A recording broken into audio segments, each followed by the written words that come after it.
everybody hear me?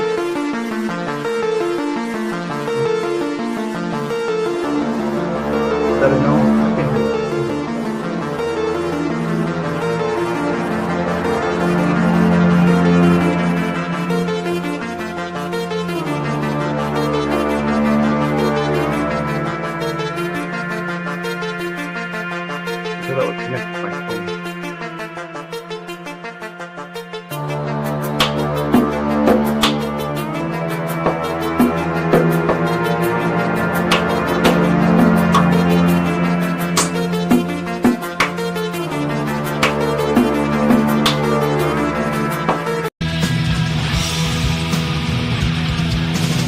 Voice of Jedi Johnson narrates the way, and the ever-steady Styx boy shall ride away your brain. Bad to your bones, Lucifer has picked up for days on days, and the great sound covers global feds have bad writing to slay. We are all damage of damage. We are all damage of damage. We are all damage. The qualified,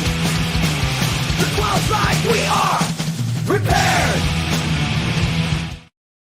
And hello and welcome to a brand new episode of The Qualified. Yes, Styx, we hear you. Yes, we hear you through the intro. Intro. Always wonderful. Always a pleasure.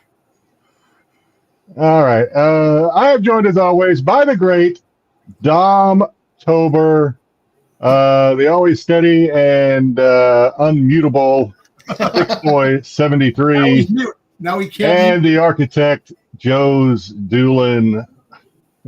Starting off with the, we're just starting off on the right foot, Joe. Just unmute yourself, Styx. Yeah, unmute. He can't. He has to wait. He's like 10 months behind. Oh boy.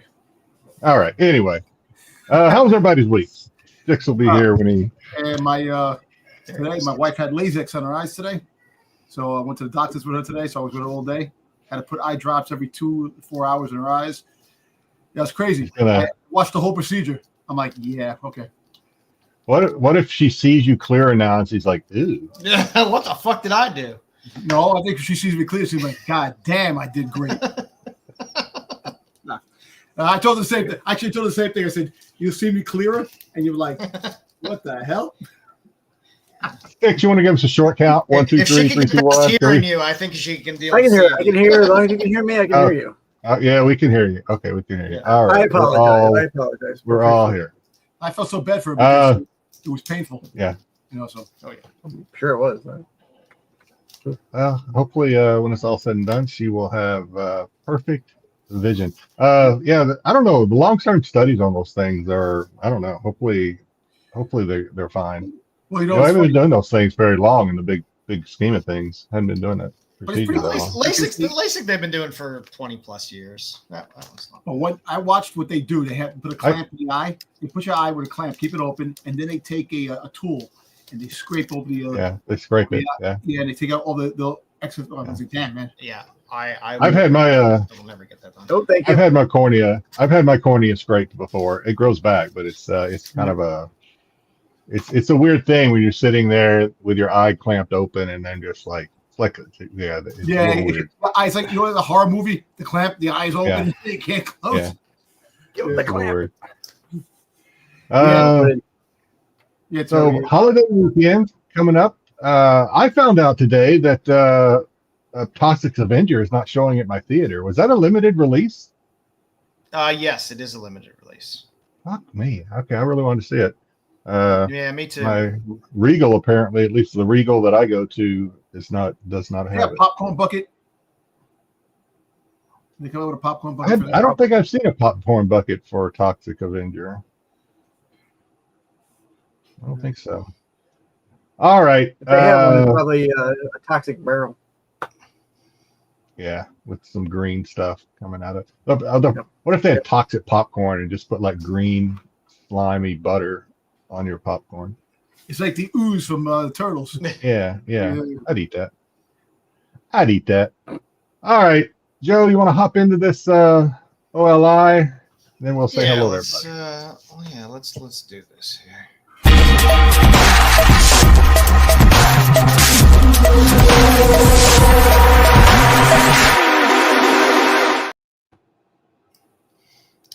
And welcome to The Outside Looking In, where we see the books that just didn't quite make it to the CBSI Hot 10 tonight.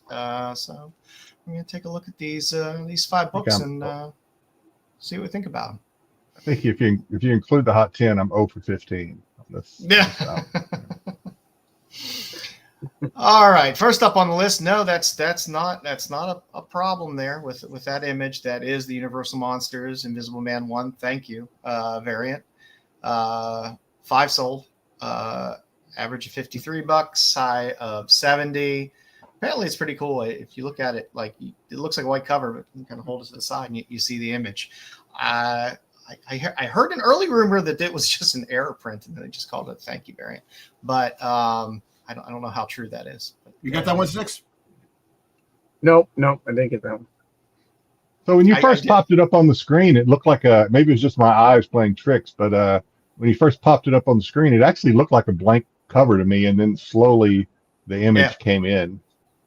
I don't know if that's just my eyes or if that's invisible ink somehow, but they were all good covers. I got the AHA cover myself, which I enjoyed, but there were a lot of good covers on this. The Universal Monsters books have had some good covers, and some of the series have been pretty good. Some have been, but they keep cranking them out, which is, I guess, a good thing. It's good to have monster books out there. Next up on the list, Emma Frost, White Queen number 3, a 1 in 50, 4 sold, average of $66. People like that, especially the white queen looking like that. Yes, I think that might be a lyrics. But it's a 1 to 50. It's White Queen.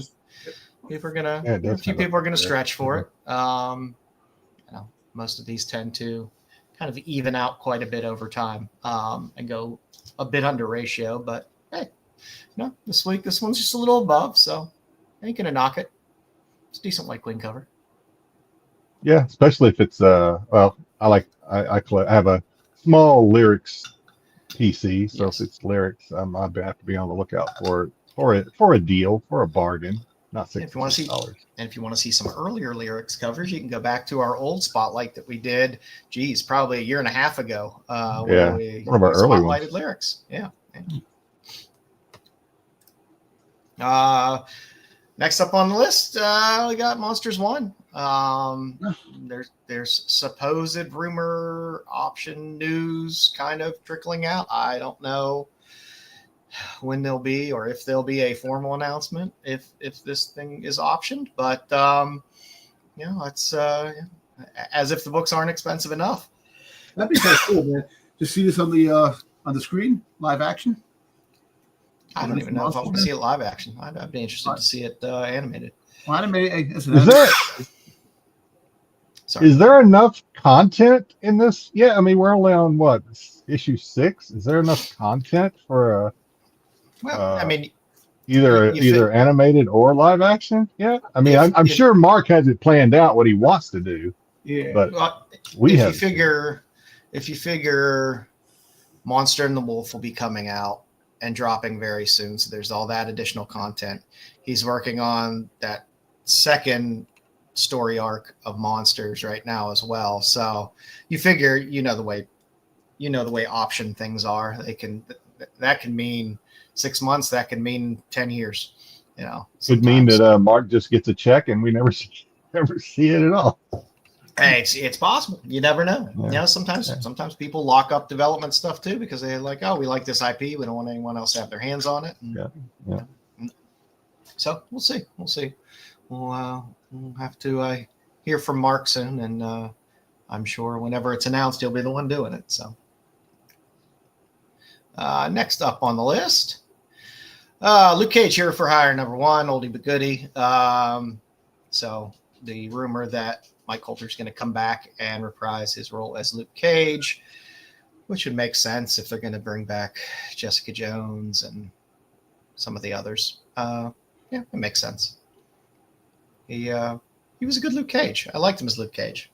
I liked that Netflix series. It was enjoyable. But like I said, I think they're slowly dragging out a few of the characters from that Netflix universe that they enjoyed and liked. And we got Barenthal's Punisher. We're going to get Jessica Jones back. So why not? Oh, here's Styx. He's back. Next up, last but not least, speaking of Punisher #1 from 2011, the first Rachel Cole Alves. There's a rumor that Frank Castle has a female partner in Brand New Day, so people are looking at this book. There you go. It's a specky kind of list today. So. Hey, listen, I'm telling you, man, the Spider-Man Brand New Day looks like it's gonna be a lot of fun. I can't wait for that movie to come out. Did when Pete sent the list, did he say what the sales were on this? If you said it, I missed it. No, he didn't have any sales on this, and it was too late in the afternoon for me to go look stuff up. Hey, look, bro, the Punisher. Can't imagine it being that expensive. The Punisher special is supposed to drop next year before Brand New Day leads into Brand New Day, so you could be getting some really good stuff, man. I can't wait. Well, this is a Punisher #1 too, so there's probably several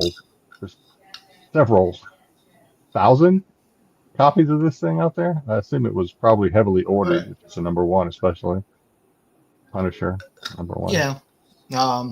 2011. Be surprised. It shouldn't be thinly printed. But and again, it's a minor character. You guys want to spec on that? Good on you. If it's still a cheap book out there, which I can't imagine it being that expensive. You know what's crazy? You know the police officer from the Punisher Netflix series, Otani, the girl that was after Punisher, in the series with Jigsaw and stuff like that. That girl works out in my gym. Works out in my crunch gym when I go to. Yeah. I was sitting down and she walked in. And I'm like, oh shit, that's the FBI officer Otani from the Punisher. My wife's like, how the hell do you even know that? I'm like, that's her. And sure enough, it is. I wouldn't know. There's no way I would remember her. I can't remember what she looks like in my head right now. Yeah. This is a good cover, though. Even on its own, this is a good Punisher cover. I like it. It's good, great. Listen, the Punisher spec you need is him in the War Machine outfit, which Listen, I am hoping that actually shows up in Brand New Day because he needs an arsenal against the Hulk. So we'll see. I'm just happy to see him in the MCU. I like Barenthal as Punisher, so I'll take it in any way, shape, or form I get it. So we'll see. And if you like these books, go over to CBSI and check out Pete's write-up and his write-up on the books that were in the Hot 10 before this. So go check it out. Jedi, you want to say hi to Taking no prisoners this week. Taking no prisoners is GT Key Comic, coming in first, second, third, fourth, and fifth. So everyone else can just suck it, I guess. GT took all the positions. Terry Floyd, the always faithful Terry Floyd. Hoorah for NFL Super Pro. Yep. It felt timely. It just felt timely to have some football covers. Talk about a little football.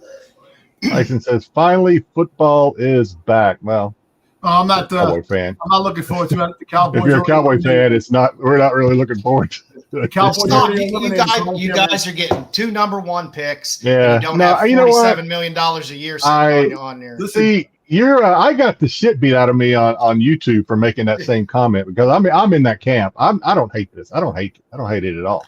Listen, I mean, even with him on the team, I don't think we're coming in over third in our own division. So you got a solid D lineman, 2 firsts, and you don't have $47 million draining on your salary. Hey, tell Bruce to get the lube ready when he goes to Baltimore. His boy from Texas is coming. The one that sent all the comic books to him. So tell him to get the lube ready. So what's up, Tyson? Changing the subject from lube. What's going on, Tyson? Grumpy G, happy Friday. What's going on, Grumpy? Happy Friday to you. Hello, Mama Bear. If you missed Why do you put missed that us with Mama Bear, Listen, first of all, stop giving him ammo. First of all, stop giving that dumbass ammo. What? Really. what are you talking about? Oh, the damn stupid picture that Tyson did, man. And I hate Tyson Oh. for that shit. Because That one. I'm That the one right dominant dude, man. He's not. He's the feminine biatch. I don't know if I would even be saying I'm the dominant dude. I'm the dominant dude. Anything, man. All right. If you missed Mama Bear, me, Joe, and Styx on Tuesday during the Doctor Who, go back and check it out. Actually, pretty good week this week. I think we broke 50 this week, Styx. So take that. Look at that. All the other YouTube channels. Suck it, other Doctor Who YouTube shows. Bruce, you wish, Yeah. man. You wish, man, because you're the one that starts. Right. What's going on, BK? Even when he's not here, we can't control this. What's going on, BK? Always good to have BK in the house. Bruce, please, just please. Please. Who else we got here that I haven't said hello to already? We got all the regulars. And did I miss any? No, so far, I think I've got everybody. Ed, I don't think I said hello. Thank you for thinking of us TV people. Ed, I don't know if you're still with us because Ed a lot of times catches us on the rewind, but always good to see Ed in the chat. And change the layout for the TV people. Now that it looks like GT popped in again. GT might actually be with us. Nice. Hey, So GT killed it this week. This guy signed the contract, the major contract with the, and now he made his mom retire. So gotta hope it, man. I don't like injury happen to people. You know what I'm saying? No, he gets knocked out of the first game, and it knocks him out for being a dumbass. I am gonna have fun rooting for the Bills this year because I want to see if Sydney Sweeney actually goes through with it and does a little naked dance. So go Bills. Sydney Sweeney. I don't want to see Styx doing a dance. That won't do it. That won't get me on your bandwagon. But Sydney Sweeney will. One thing though, the move from Dallas, even though it's a huge contract, he's paying almost $3 million in state taxes that he wouldn't have had to pay in Texas. Yeah, Texas doesn't have those taxes. Yeah. All right. We've said hello to everybody. If we missed anybody, I am sorry. We'll try to do better next week. Hey, Bruce, I saw my own freaking lotto sneakers. So when you the old sneakers back in the day, lotto, you could change. Stop hurting me, Tyson. Stop hurting me like that. Didn't you guys get? Didn't the Browns trade Shador to the Steelers? Or was that just fake news? That was fake news. No, nobody got traded. No quarterbacks got traded to the Steelers. Kenny Pickett got traded out of Cleveland, but no. Yeah. On the roster. The Steelers are going to do what they usually do. They'll find someone in the stands and bring them out and keep them for a couple of years. And we'll still go over 500 like we do every year. We'll still go over 500. Yeah. That's what the Cowboys will stay. The Cowboys will stay undesirable. They'll stay probably close to middle at 500 too, and not get shitty and not get a good draft picks anyway. Why do I see Dak going down second game of the season? So hey, if everybody good news for well, I shouldn't say that, but good news for the fundraiser for Tyson. Blew through the ceiling. Tyson, I'm sorry. Kyle and Nubia blew through the ceiling of their GoFundMe. So thanks to everybody that contributed to that fund. Thanks to everybody who came out to Bruce's claim stream last Saturday. Raised over $4,000. Nice. Yeah, I think they're over 20 grand right now. I think, right? Yep. So, I pulled this morning, and then today it went over $4,000. Over I think 44 grand. I mean 4,400 made, and now way over 20. Yeah, that's nice. Yep. Nice. Yeah. So thoughts are still with Kyle and his family. Wish them prayers. Wish them all the best and prayers and good health. Absolutely. And just healing. So. But yeah, thanks for everybody that played a part in thanks, breaking Bruce, that for setting things up, man. Do we want to do some Pickups? How about some pickups? Right. Okay, me. All right. I have a ridiculous literally a metric shit ton of books that. These are the books you bought during the stream on Saturday? You go first today. Some of them, yeah. I don't have a small amount either, so I don't I have know. one thing. Yeah. I got one thing. I got one whatnot buy that I got. You want me to go first since I'm already here? Yeah. Go ahead. All right, we got Brian Polito's Killer Gnome. Killer Gnomes cover. Killer Gnomes. Can't go wrong with Killer Gnomes. I don't know a lot. I don't know the artist or anything. I just thought some dude threw it up, and I think it was like $3 or whatever. A lot of these older titles that he's selling for like $2 or $3. We got some Glory #1. I think that's #1. Anyway, we got some Glory. Oops. All right, I got stuff falling all over the place here. There we go. All right, got some more Glory. I'm loose and limber for a speed run of my books tonight. Was that Glory Hole Comics? Nope, that's just Glory. Oh, okay. All right. If you like them a little top heavy, we got some Cave Woman. She never disappoints. Oh, that's very nice. Is that a Bud Root cover? I have no idea. I haven't scanned these or anything to see who they are. So another Cave Woman. Yes, nice. And an upside down. There was a guy on Whatnot who had a whole run of this stuff that someone was buying. A Cave Woman. I don't even want to talk about the shit that I bought last night. Yeah. No, it wasn't Jedi. Yeah. Unless he's using a different name. It wasn't me. No, it wasn't me. I only bought those three. I got some Danger Doll Squad that I did have to censor. Nice. Is that Mendoza? Or Mendoza? Yeah, I think that's Mendoza. Yeah. Dollface. All these are Mendoza, I believe. Oh, yes. I love the Dollface series. Angeline, and Glory. Got some more Glory there with Angeline. Is that light cover? Styx. Penny for Your Soul. Another match is made for Russian Paris. Is it the Meat Shin one? Got some Panther. You know, I love Panther. Oh, yeah. Hey, I just bought that. I bought that exact same cover. Oh, did you? Profits. Yeah. That's and I got a Sad Girl Psycho Baby. Nice. Psycho Baby. All right.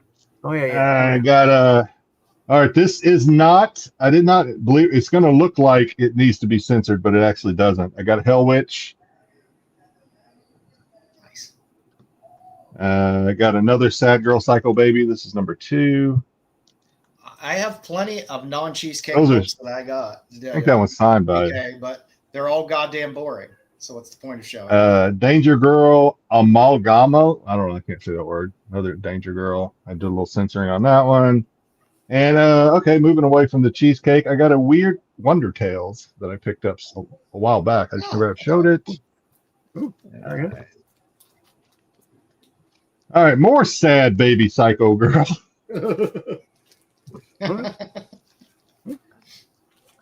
And another Sad Baby Psycho Girl. I got a Nightfall. And a Belladonna. Ludo's Belladonna.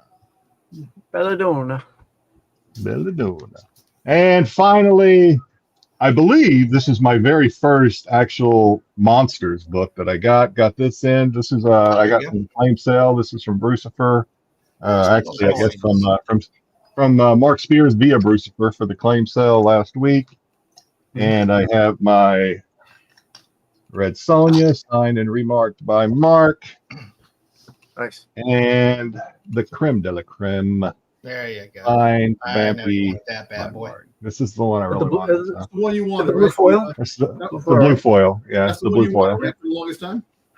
Well, I wanted that cover. I wasn't real particular whether or not it had to be blue or foil or whatever. I just wanted a Mark Spears signed. Yeah, are we having another claim sale soon? Of that cover. I don't know. No idea.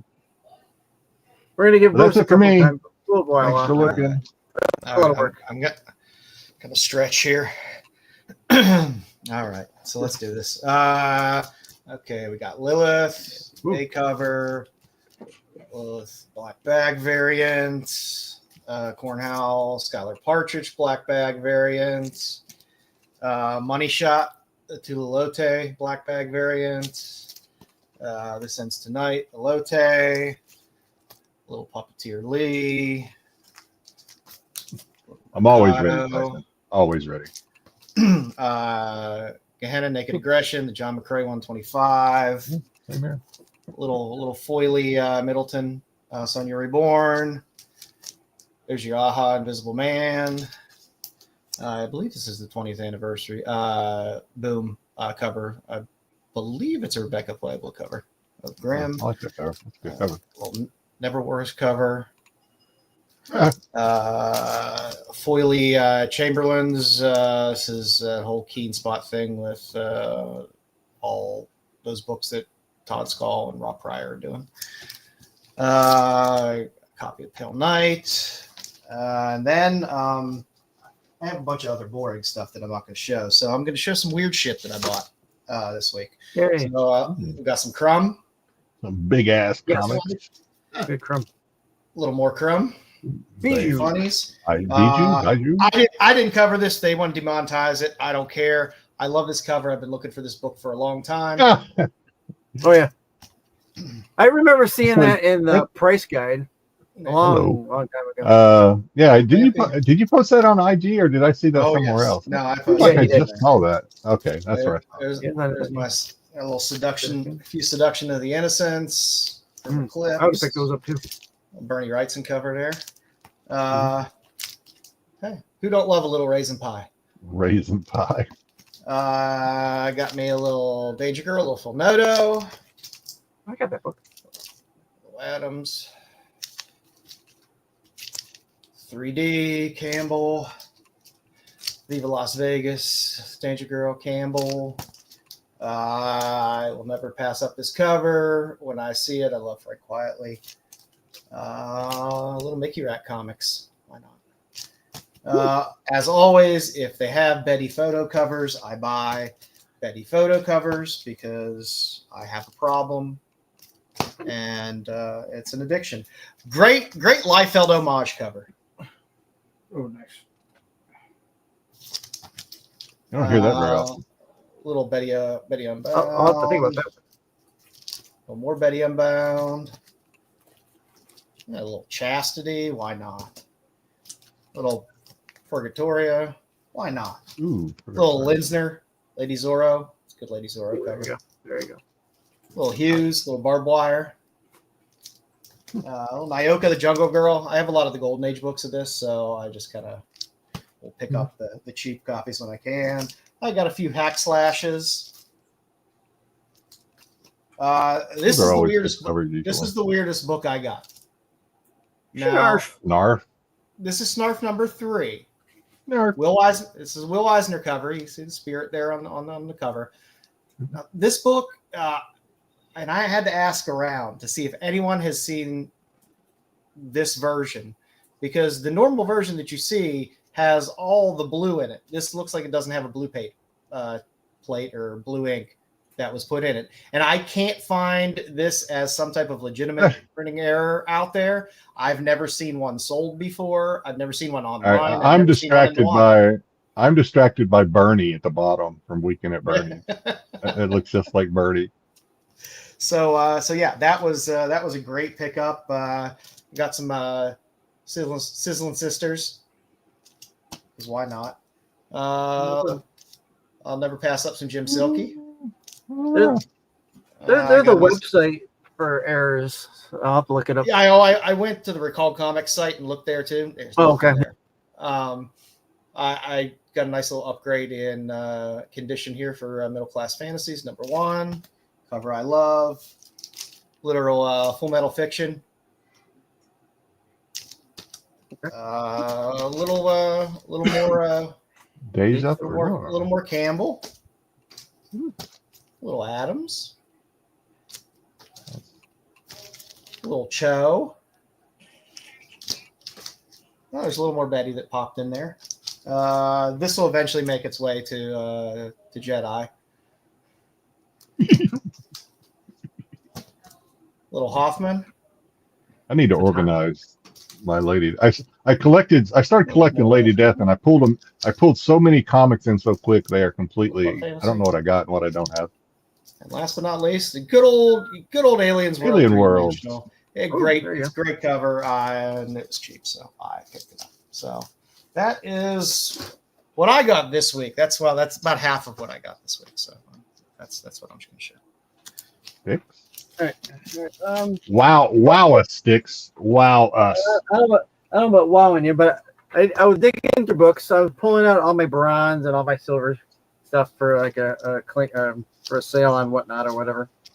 Found this book. I thought Joe would like a little Spicy Tale. Oh, Spicy Tales is great. I love Spicy Tales. Spicy First Tales. Spicy Tales cover, isn't there? I'm pretty sure there is.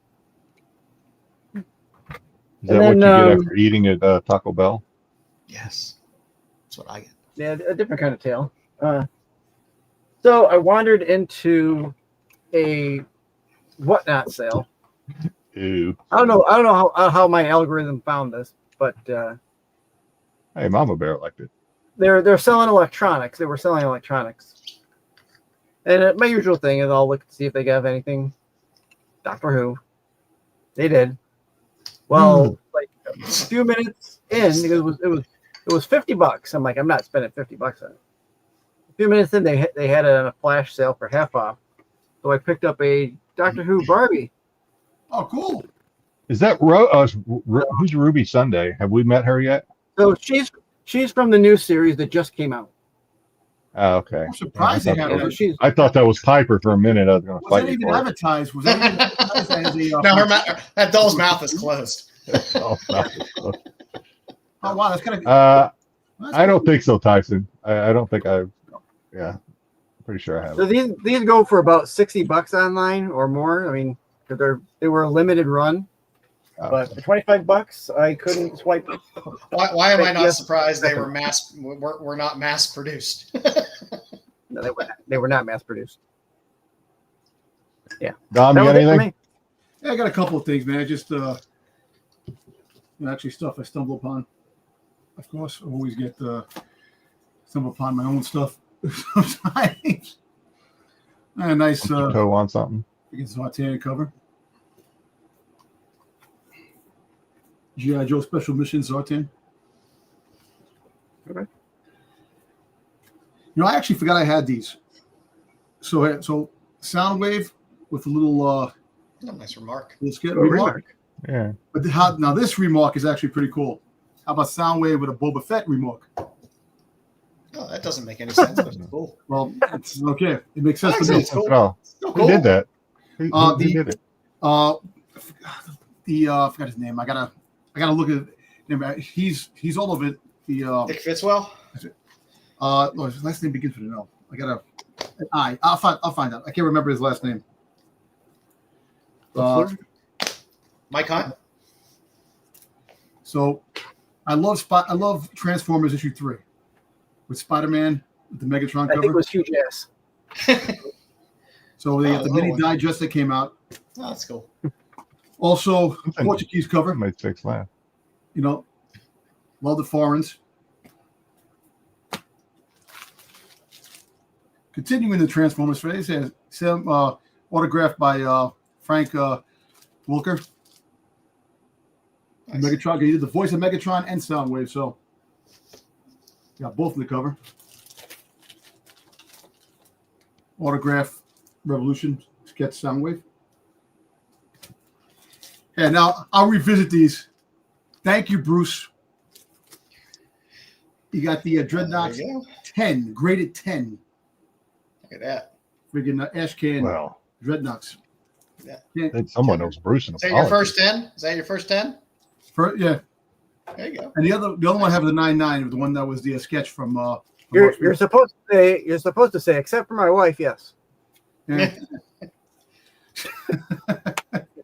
And also another thanks to I know Bruce. she's listening. See, listen, I have to thank Bruce sometimes. You know, he's a pain in the damn ass, but I thank him sometimes. Cobra Commander full cover with Megatron and Cobra Commander. See, this is what I love. I love the retro, the nostalgia stuff. This is my thing, man. all the new shit that's out now. Listen, I get boobies and titties in real life, man. I don't need the freaking goddamn comic book boobies and titties and ass because I get that like in real those. life. So I've got it many times in my life. So this is my my Hear that, endorsement. Giggles? It's never enough. Hear that, Giggles? Dom is just listen, drowning in boobies and titties. in my previous years, I've done many things. So I don't need to see that when I got my own shit. I worry about this is my own enjoyment. Then why do you like half the stuff you like on Instagram? If that's Why? Because you know why? Because I've seen that. Because I got no excuse. and share it with me, and probably God knows who You know else. why I share it with you? Because I know you guys like it, so you get the enjoyment out of it. Yeah. That's why. Oh, good stuff. Yeah. All righty, kids. Let's get back to it. So for the now and later this week, pretty tame. I'm still waiting for my Lilith ratios to come in this week, but I do love the Lilith 5, the Brita Brisher. There's a Virgin and there's one with a trade. The 1 in 5 ratio is the trade dress. The 1 in 20 is the Virgin. It's a great cover. I need it because I'm a Lilith completionist. So mine are on the way. Great cover. There was a Scotty Young Invisible Man exclusive from his web store. So with all the hype around the thank you variant and all the other stuff, maybe the Scotty one went under the radar for all you Scotty fans out there. That was a fun cover. And I did like the Sister Sorrow variant on Bring On the Bad Guys Mephisto #1. It's just a nice cover. So there wasn't much out this week that it really got me going, or at least something that I wouldn't have to put 7 stickers over to cover. In the future here, Crownsville, #1, cover F, the 1 in 50, the Andrea Sorrentino cover. Sorrentino, she's been banging it out of the park. I think I had one of her covers on last week as well. Book. Crownsville is done by the guy that did Philadelphia, so looks pretty cool and interesting. So good indie on the radar that'll be coming in I think October, November timeframe. So keep an eye out for it. Vampirella #8, great Furiola cover. I want that cover. It's goat. He is, and I'm a sucker for a nun cover like that. That's just a good cover. That's issue 8. We won't see that until I know it's like November. maybe next year. No, November? I think it's late October, early November. But it's a good right now, right? That's definitely one of the Virgin covers that I will seek out in my slew of Dynamite things that come in the mail. And Poison Ivy, the 2025 annual #1. There's a cover C, which is a Seb McKinnon variant.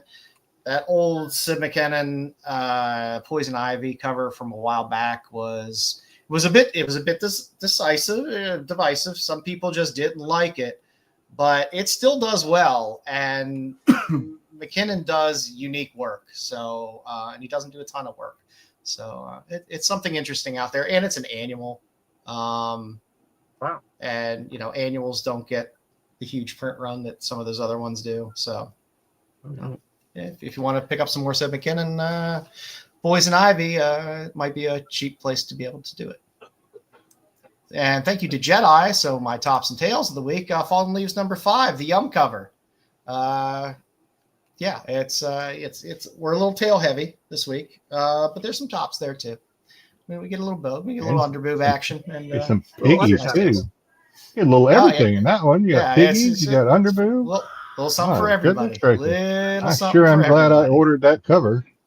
I like Yum. I like Yum's covers a lot. It's rare when I go to a Kickstarter and Yum has a cover where I'm like, oh, I'm going to skip that. I've only seen one so far that I was like, no. But, it's very rare. Usually they're really good. They're really good. Yeah. He does a nice job. They're pretty good. They're normally one of the better covers on a lot of the Kickstarters. So that is what we got this week for Tops and Tails and Now and Later. And Jedi, who do we got up this week for our cosplay of the week? We have Morgan Nicole. I forgot to do a little research on exactly, some of her bio. So I don't know anything about her really, other than she is a cosplay model. She has done Fallen Leaves, including the Fallen Leaves 5 that Joe just showed the cover for. She's done that one. We tie everything together in this show. We tie everything together. We have, it's all perfectly planned. We are organized. I know. I think she's done. I want to say she's probably done every Fallen Leaves issue that's come out. She's had a cosplay cover for. And she's done other stuff too. She's done some Christmas. These are all indies, obviously. She's done some Christmas special for, I don't even remember the name of it. And this was actually a wraparound. The Ursa. It's actually a wraparound, so that's why I put the little back page down there. But, so she's done that. She's done a lot of stuff, and she's done some Harley. And I always try to throw some Star Wars in there for Dom whenever I can. She's done the Twi'lek. Yeah. Nice. So she's known, I guess. So that is our cosplayer of the week and some of her covers. I like it. Well, we had no Vampy this week to really go by. Didn't have any Heat Seeker to go by. So we decided, since there's a new Red Sonja title, we would throw in a 5-minute update for Red Sonja. And we would take a look at Sonja Reborn, which came out this week. It was, I get Christopher Priest writing. Which is interesting because we're getting, a Vampirella storyline we're reading. It's Christopher Priest. And now we're getting some Red Sonja with Christopher Priest. So it's interesting now that we've kind of settled into his writing a bit, how this goes along. So cover-wise, I wish I could say his name correctly. Stefan Stefich. That's a great A cover. Yes. His work is beautiful. Middleton always kills Red Sonja covers. He destroys Red Sonja covers.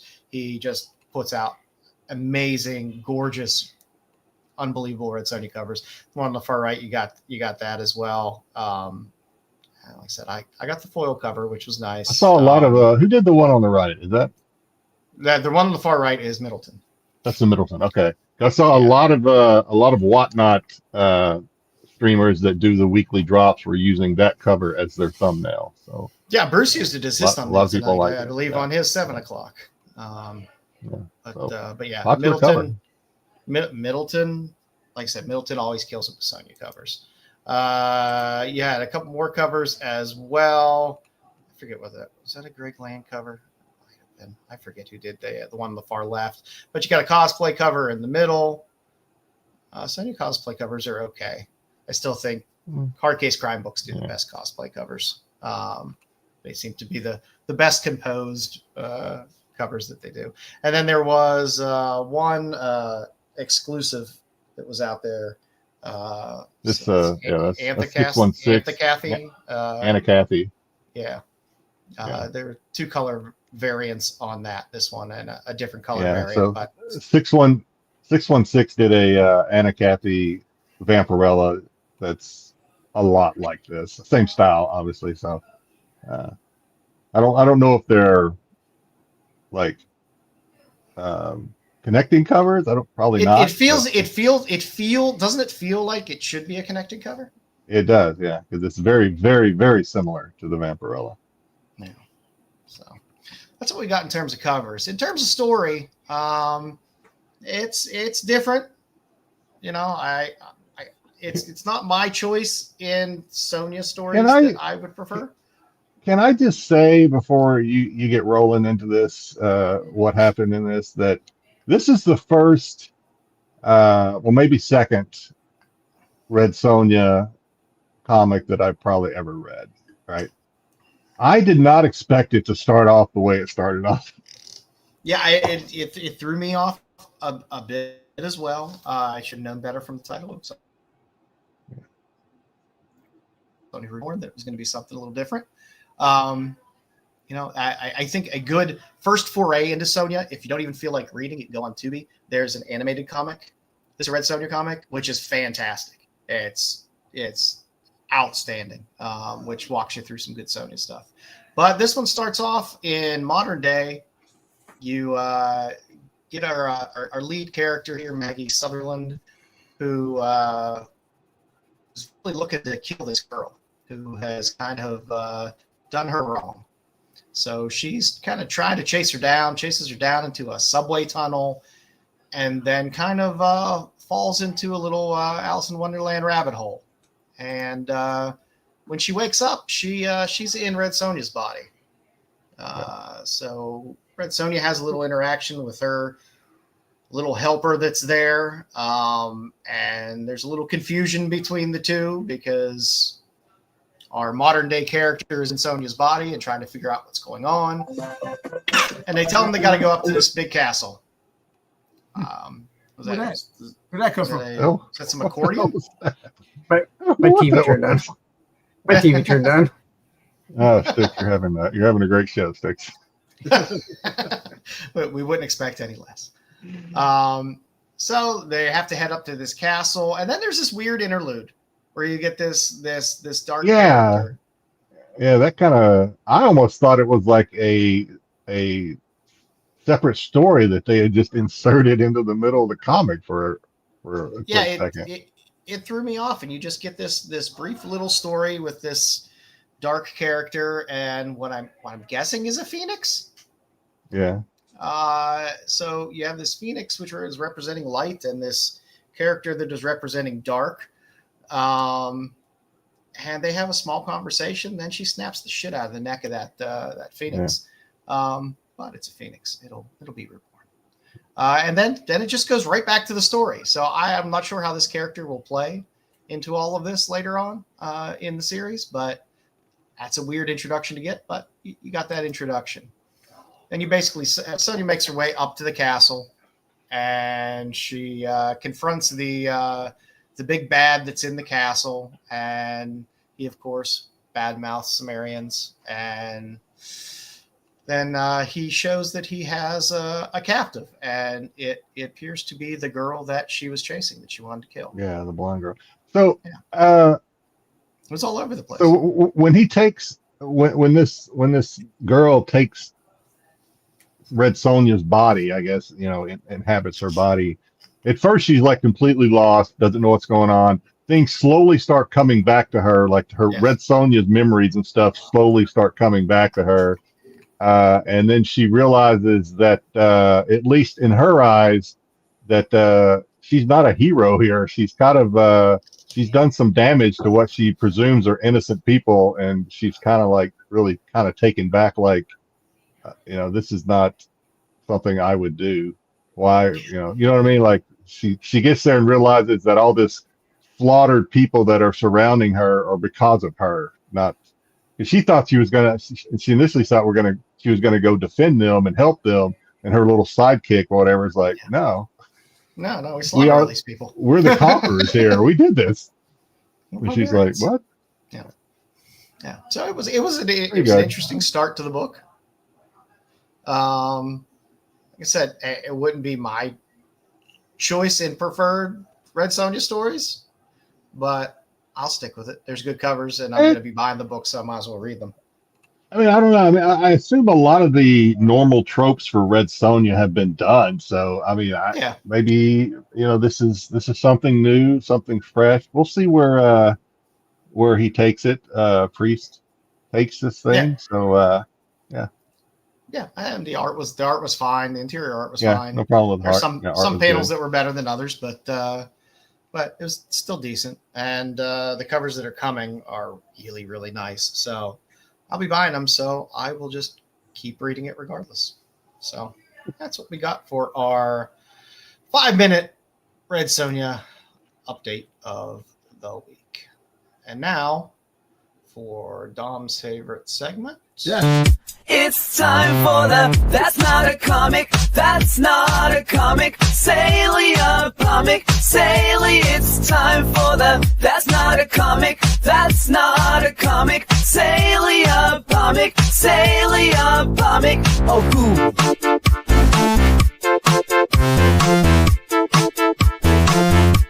Sale of the week. Goo. This week, we're doing Funkos, which should make Dom happy, and we're doing NFL Funkos, which should make NFL fans happy, since we're on the verge of a brand new season. The reason I kind of went with these is because I don't understand, and Dom, help me out here if you're familiar with NFL Funkos, why these are selling for what they're selling for. They're Fanatic exclusives. I don't know how rare they are because it's not listed on the box as, like, you know, what the count is, if there's a small count. But these are pretty big prices for what I would assume would be a pretty well manufactured, high run Funko Pops. When it comes to Funko Pops, you know, it depends on what's out. Like Fanatics, you see, one thing about Fanatics, when they drop things, it's all over the place. It's like you try to order from Fanatics, it's hard to get. Like there was a few Michael Jordan pops that came out for Fanatics, and LeBron James pops, and a couple of other football pops that dropped. And the prices vary. It all depends on what people like, and try to push up the prices on some things, because there's a lot of pops that are dropping now that the prices are definitely crazy. But since football, go ahead.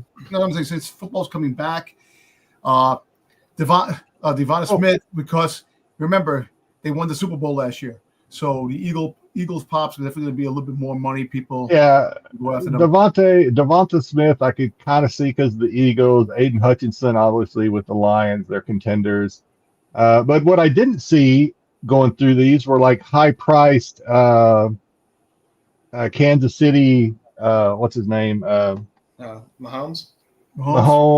I didn't see any, like, you know, well, any of the high fantasy value, I guess, players like Aiden Hutchinson. Yeah, he's a great defensive end. He got hurt last year, but I mean, $239, and they met, and they didn't even try to bargain. They just said, "Yeah, I'm going to pay what you're asking for this thing." Well, see, that's another thing. The prices, some of them people just jack up, and people buy them. And that's what keeps these prices up, because people just buy anything. Like when it comes to Funko, something new comes out, want it, and then they're gonna. You're right, and we're gonna get to one I'll talk about. All of these that I listed here, including the we got the Devontae for $300, the Hutchinson for $299, and then McLaurin, wide receiver for the Redskins at $100. There were actually some that sold for McLaurin that sold for higher than $100. I just used this one, I think, because it had the best picture, but these were pretty steady. These names and these pops, these weren't one-offs for these. All of these that I saw listed were in the 200 range. McLaren was probably down in like the 100 range. Even like TJ Watt was pretty much in the 100 range. For all of his sales. This one's for $170. Sauce Gardner. So I don't follow football as much as I used to. Sauce Gardner, I don't even know who that is, to be honest with you. He's a rookie. He's a good D-back. He's a good D-back. Okay, he's a D-back. All right. Sold for $85. Now the one that was kind of all over the place that I threw in here, this CD Lamb for $50. There was one there's one with he's in the box without a helmet on. The box, he doesn't have a helmet on the box. That one was pretty expensive, but I didn't go with that one. But this one, I saw one of these. This one sold for $50. I saw another one that sold for $9. So this one's kind of all over the place. There were some for $20, some for $30. This one's kind of all over the place. You see, Lamb is really emerging as one of the best, one of the better wide receivers out there. So we all know that. And like somebody like Fanatics, like I said, Fanatics drops a certain amount of pops, and they sell out on the website. Once they sell on the website, there's a good chance that they won't come back. That's it all depends on the player. People will buy it. Sometimes I think I have 2 Fanatic figure exclusives from Fanatics on Funko Pops. There was a Dak Prescott one I got, and there was another one too that I got of somebody else. But since now football is heating up, a lot of these prices will shoot up. This is just the beginning. Wait to September 4th when the season does officially begin. And I mean, my limited Funko knowledge was, it must be more expensive because there's 2 stickers on the box. It does have the hologram sticker on there too, for whatever that means. I know how much you Funko people love your stickers on the box. I think that's that's an NFL Players Association sticker. Yeah, that's the NFL. And plus, you can't really duplicate that hologram. It's kind of hard to duplicate that hologram, and they should do that mostly. But now they have new stickers now on their boxes that actually make it a little difficult for fraudulent stickers and people buying stuff. And look, I got my Funko Pops back here. They got stickers, and I could point to the ones that are the replicas, not the real thing. But some of the stickers you could tell if you look through the box itself and you see the sticker, you can see the words going through onto the other side from the back of the sticker. If there is no words in the back, you don't see the words. That means it could possibly be a fraudulent sticker. So yeah, that's why I chose these, because I thought the prices were, at least they struck me as high for what I thought they would be for an NFL pop, and obviously because the season's right around the corner. You know what's funny about these? It's at the door. So we all know that Funko that the bobbleheads are all bobbleheads, right? They're not even bobbleheads; they're Funko Pops. So football is just a regular. But the nostalgia of the original bobblehead, sports bobblehead that dropped, football, baseball, basketball, depending on. But these are doing well. The sports Funkos actually do very well. People like this. They were still making the bobbleheads up till, I don't know if they still are or not, but I know they were making them. Well, they are. Years ago. They do. And with the exception of a certain couple of pieces for Funko, like all the Star Wars ones are bobbleheads. Because they can't make a figure, it's a license that way. It has to be bobbled. Doesn't beat starting lineup figures. Yeah. Funko still does they still do the head knocker line every once in a while. Yeah, which is a true bobblehead. So. Yeah, sure. All right. Good stuff. Yeah. Get us in the mood for a little football this Sunday. It's good stuff. All right. Coming up next, Styx has decided to, regale us with something this week. It's not trivia, but you're getting your intro. You are not having a massive stroke. It's just trivia with Styx. You did not suffer a debilitating head wound. It's just trivia with Styx.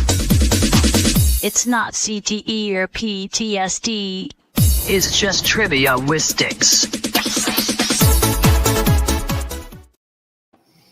I wonder if that guy rolling down the hill is AI, or is that like a real dude that they filmed going down the hill? I think it's a real dude. All right, Styx. Styx is running his segment this week. So fingers crossed, everybody.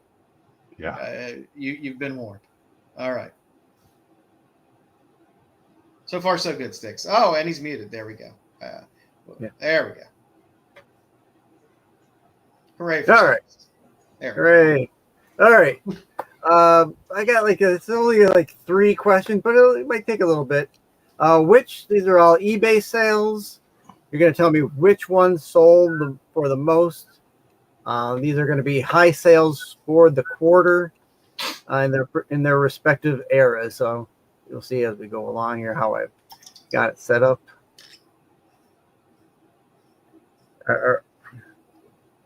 Is the screen moved over a little bit, or is it just me? No, it is. Yeah. Okay. Oh, is it for the TV thing? For the TV. Yeah. So the people that watch on TV. Break it. Gotcha. all sold prices are from eBay, as I said. All right, question this is going to be round 1 of 3. All righty. First up, you got Bronze Age. You got a this crazy comic book lot, including Hulk 181 and some Golden Age pre-code horror and more. Because you got that Foom 10 in there. Got a 98 in there. You got a Foom 10, Fate. The Copper Age is a 1988 Superman random CGC 8.5, extremely rare, it says, in a high grade. And then for the modern, a Star Wars that's signed by Carrie Fisher, Mark Hamill, Anthony Daniels, and Kenny Baker. Which one of these 3 sold for the most price? Which was the highest price? No Harrison Ford signature on that one. If you can get Harrison Ford to sign that, it's probably because you punched him. Yeah, well, that's that. Yeah. Listen, so it's got to be number 1, the first slot. The sale. You got Hulk 181. You got the. That's a legit 181 Hulk at a 9. That wasn't a legit 181. Not a reprint, not a facsimile. And the 92 New Mutants is signed by Liefeld. I would assume, probably. Yeah. Yep, the Liefeld signature. Yeah, Mr. I'm with Dom. I really think my knee-jerk reaction is it's got to be the first one, but Carrie Fisher's autographs, things that are signed by Carrie Fisher, are pretty. And Mark Hamill charges a shitload of money for his autographs. Yeah. Plus, Kenny Baker's dead too, so that one makes me nervous. The third one makes me nervous. The second one is a write-off, I think. It's a 98 too as well. Yeah. When I went in the New York Comic Con, and I think it was 2015, Hamill autograph was $150 at the time, right? The last time I went, or last time I saw that he was at a con, what is it? It's up to $300 to have him signature. So he keeps raising the price. I thought he upped it and was given a chunk of it, or a large chunk of it, or all. All right, can we ask questions, Styx? Yes, you may ask questions. Many questions that you like. Can you let us know if these were actually auctions, or were any of these buy it now best offers? They were all auctions. I don't have how much. I mean, I didn't put how many bids were in there, but they were okay. But they all had bids. Yes, they all had bids. I'm going to stay with number 1, the first one, as being the most, because I think I don't know anything about number 2, so I'm just kind of writing that one off. But so it may surprise me. Number 3 is a little more niche, I think, for Star Wars, whereas the first lot, I think a lot of people recognize, especially 2 of those comics that are in that first one. Three for me, because I love that Foom. And No, I recognize Foom 10, but I'm saying most people, I think your average person that doesn't know comics, like that doesn't spend as much time on comics as maybe you or I do. See, now Foom 10 is up there with the Giant Size X-Men number 1. Because it's like the second appearance, the second. I'm gonna stay with my knee-jerk reaction. I'm gonna say 1. I'm gonna say it's number 1 sold for the most. Okay. Yeah, I want to say 1, but it's a Styx game. Yeah, makes me nervous too. All right. You ready? Knowing Styx is going to be that number 2. Dom says 1. I say 1. What'd you say, Joe? I'm just going to go with 1. 1. Okay. All right. I'm going to go with my heart. All right. Ready? Here we go. Wow. The Star Wars book. Yeah. See, I got a feeling. Yep. Yeah, $10,000. You figure Carrie Fisher ain't going to be signing anything anytime soon. Yeah, but I'm surprised that book is that much money. Because there was a book that we had in the Star Wars show that was signed by all the 2. Similar to this, right? It was about $4,000. Almost $5,000. Yeah. And there was no Harrison Ford signed it either. If Harrison Ford signed that book would be almost a $20,000 because he don't sign shit. Harrison Ford. And if he does, it's a ridiculous amount. Yeah. That, Like I said, the only thing he's gonna sign is like a police report against you. no, he's a solid guy. He rescues people in helicopters. And well, he needs to get rescued when he He's crashes the plane. actually going to be playing the old man from Up. They're going to do the live action Up. He's going to be playing the old man. That would be funny if he did. Yeah. All right, number two, round two. Shrinking's the best show he's ever done. All right. It's decent. All right, Platinum Age. We got a lot of Walt Disney comics and stories. Dell, Uncle Scrooge, Donald Duck, magazine. High grade. All high grade. Yeah. No, look pretty good. All high. Yep, all good grade. Golden Age. You got that Detective Comics number 27, coverless. First appearance of Batman. Golden Age DC Comics 1939. A CBCS. Point one. The point one. Yeah. Fantastic Four number 5 in the Silver Age slot there. Of course, that's the first Doctor Doom. And a I'm two. going with number 2. I'm going And with a 2. Yeah, I'm gonna have to. Number 2. As sad as it is, I'm gonna have to go with Deck 27. Yep. It's hard not to. Yeah, I'm gonna I know go. pages of that book. CBC. Just the cover's missing. The cover's missing. That's it. Yeah, somebody could really want this thing, and they're gonna crack it and marry it with a cover. Who the hell knows?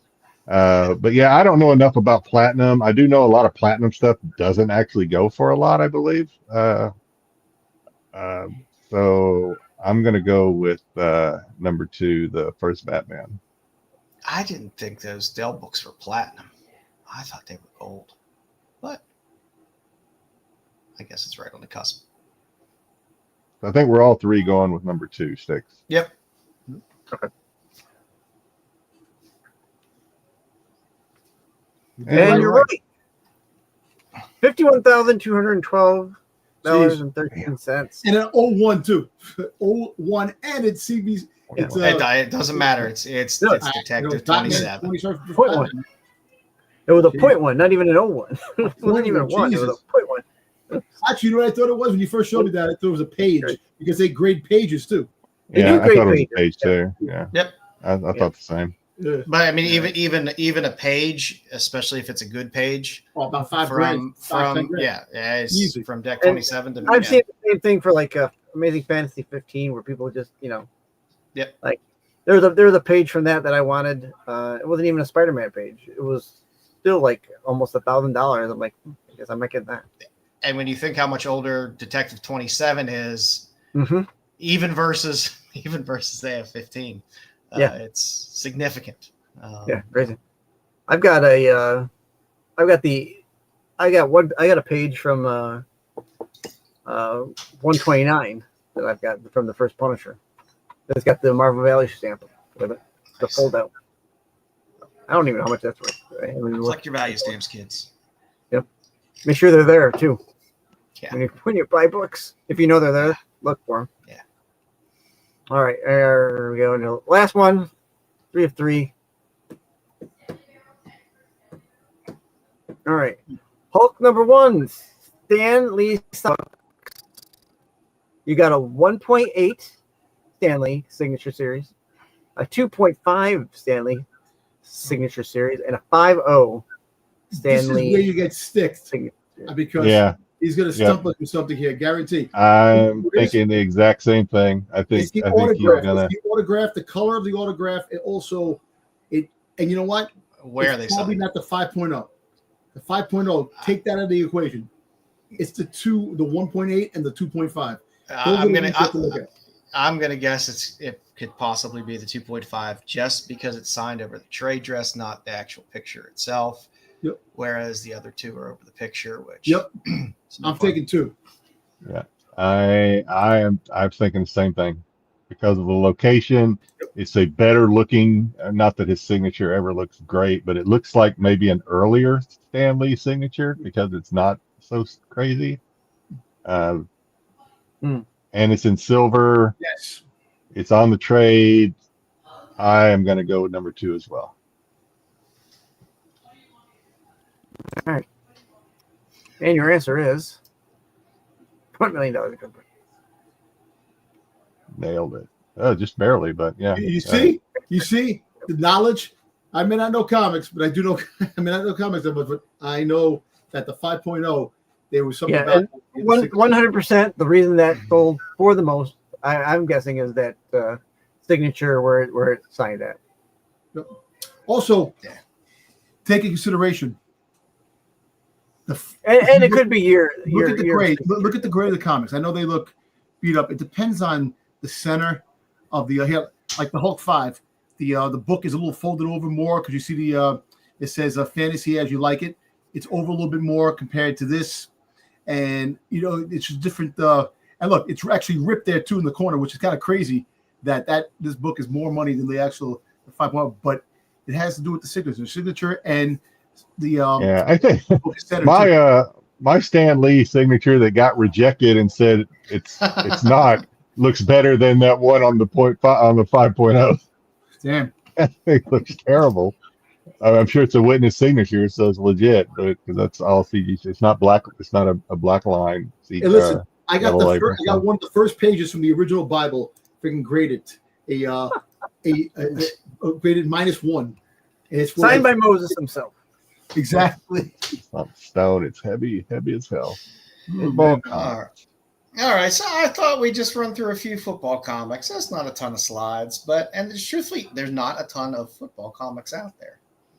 Did you put the Mickey Mouse comics in there? I know there's a Charlie Brown and Mickey Mouse comic with football on it. No, I didn't. Okay. I could have gone through Archie stuff too, but I figured that we'd have been here all day last week. Yeah. So I tried to find ones that were more pure football. I threw a few curveballs in there, but within the golden age, football was popular, but it wasn't. Most sports books were baseball or boxing, things like that. So you didn't get a lot.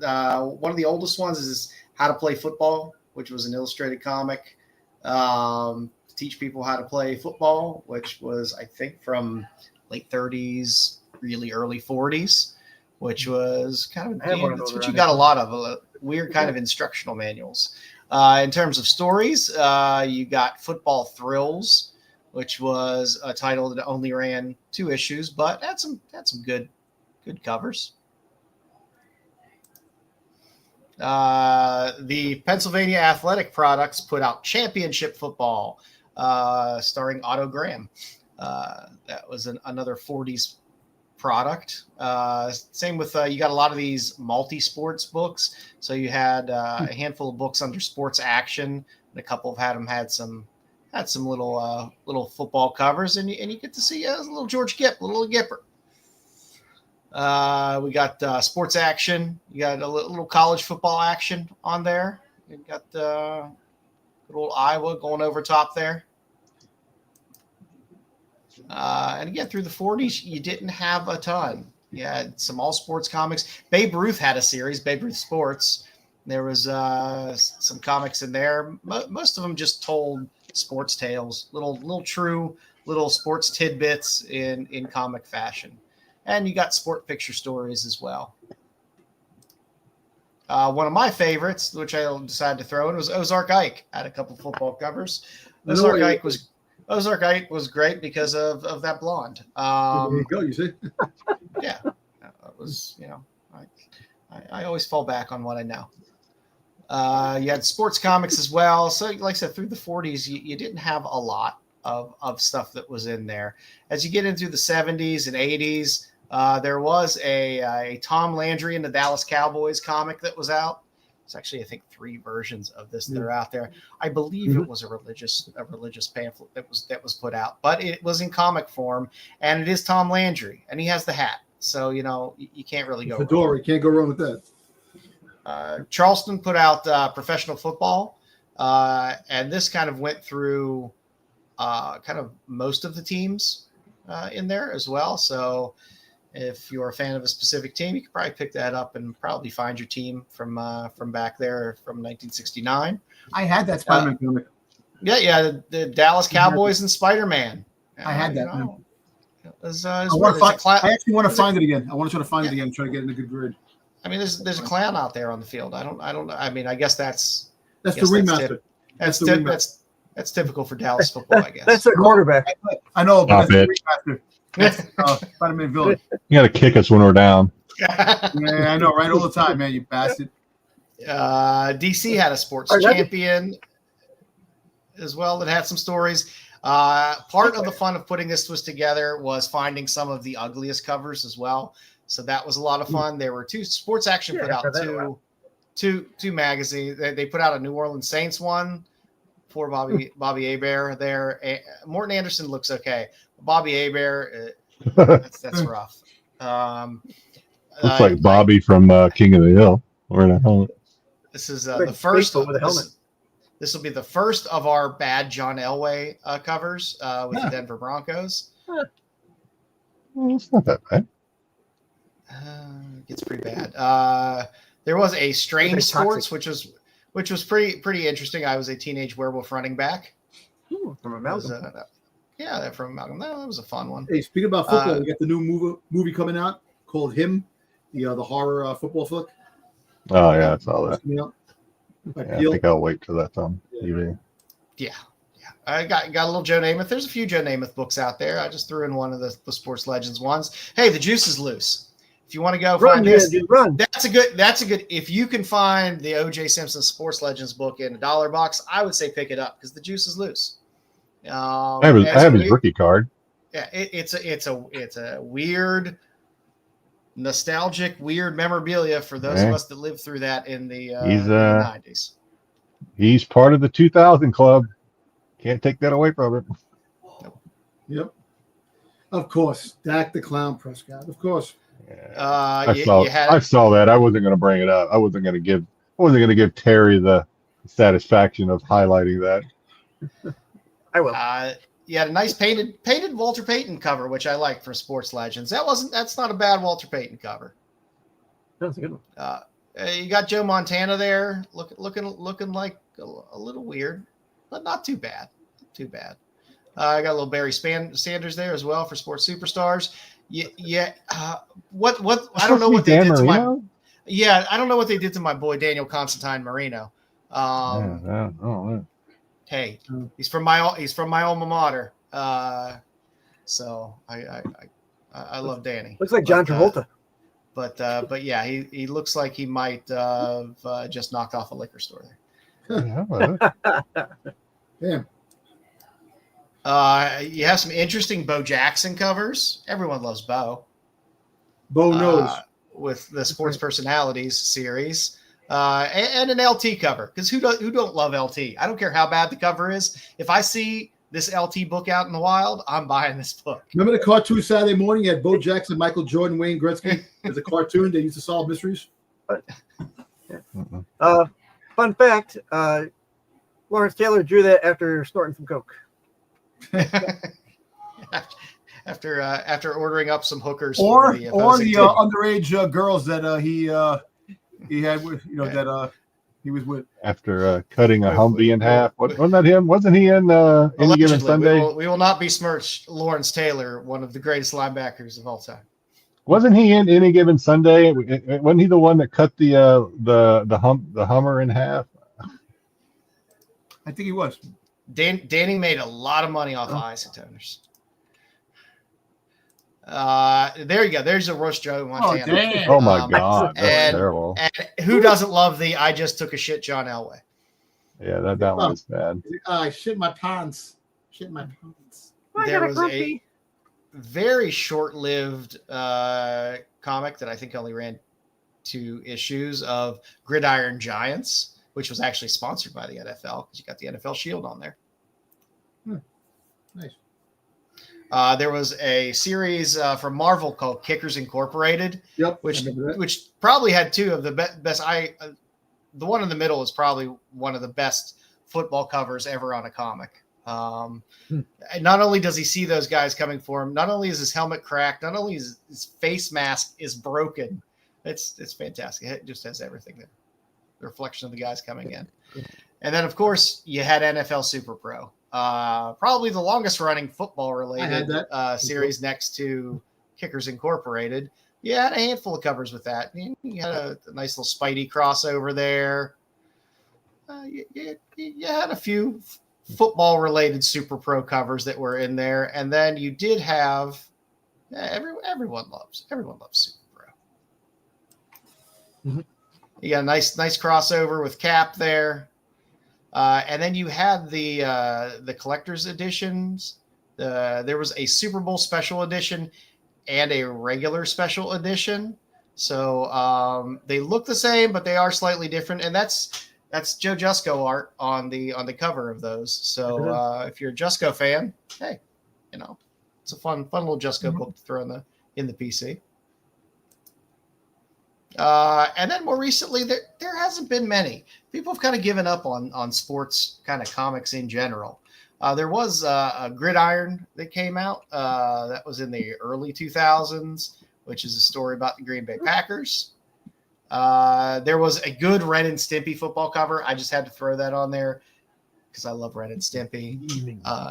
And you did have a little more recently, you had a Franklin Richards, Son of a Genius, Fall Football Fiasco. What are you doing? My impression. So Franklin's a hot commodity now. So if you want to pick up a football cover, there's one there. And that's what we got. I threw in a couple golden ages there. The good old Comic Cavalcade is fantastic. You can't go wrong with. I like that our gang with Tom and Jerry. Hey, what's going on? The Tom and Jerry one was good as well. So what's up? I was all right. So did you not get the Tecmo Bowl, or is BK got a legitimate grievance here, or what? BK, I'm sure he probably has a legitimate grievance, but when you're looking for football covers, it ain't that easy. It ain't that easy in a week to find them all. So, nope, there was no Tecmo Bowl covers in here, unfortunately. Sorry, we failed you, BK. I'm sorry. There you go. That's what I'll just give you that. How's that? That's what we'll get for today. All right, Jedi. You got. Oh shit! Yeah. Well, go ahead. I'll play this here. Coming soon, collectibles. Dom might have helped a tiny bit.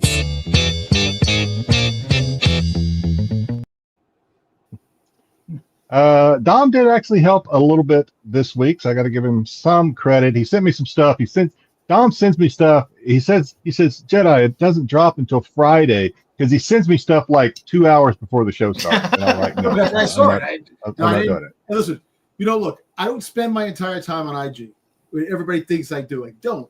But when I go on it, it pops up, and I'm like, oh shit, this might be cool for the show. But he did send me some stuff, one of which I did use. All right, but let's get started. Super 7 has a Peanuts. I thought Styx would like this. Peanuts. Styx, you like Peanuts, right? I do. Okay. Peanuts Super Cycle Charlie Brown with the yellow and blue tripe. We got a Godzilla like this too. Trike? Actually, there was I didn't put it in here, but there was another Godzilla prototype release this week. I can't remember what it was, but I didn't add it. Godzilla? The Shin Godzilla probably. It was one I never heard. Like I'll look it up later, but I didn't add it because it was a prototype again. I was like, we do have some monsters though. We got NECA.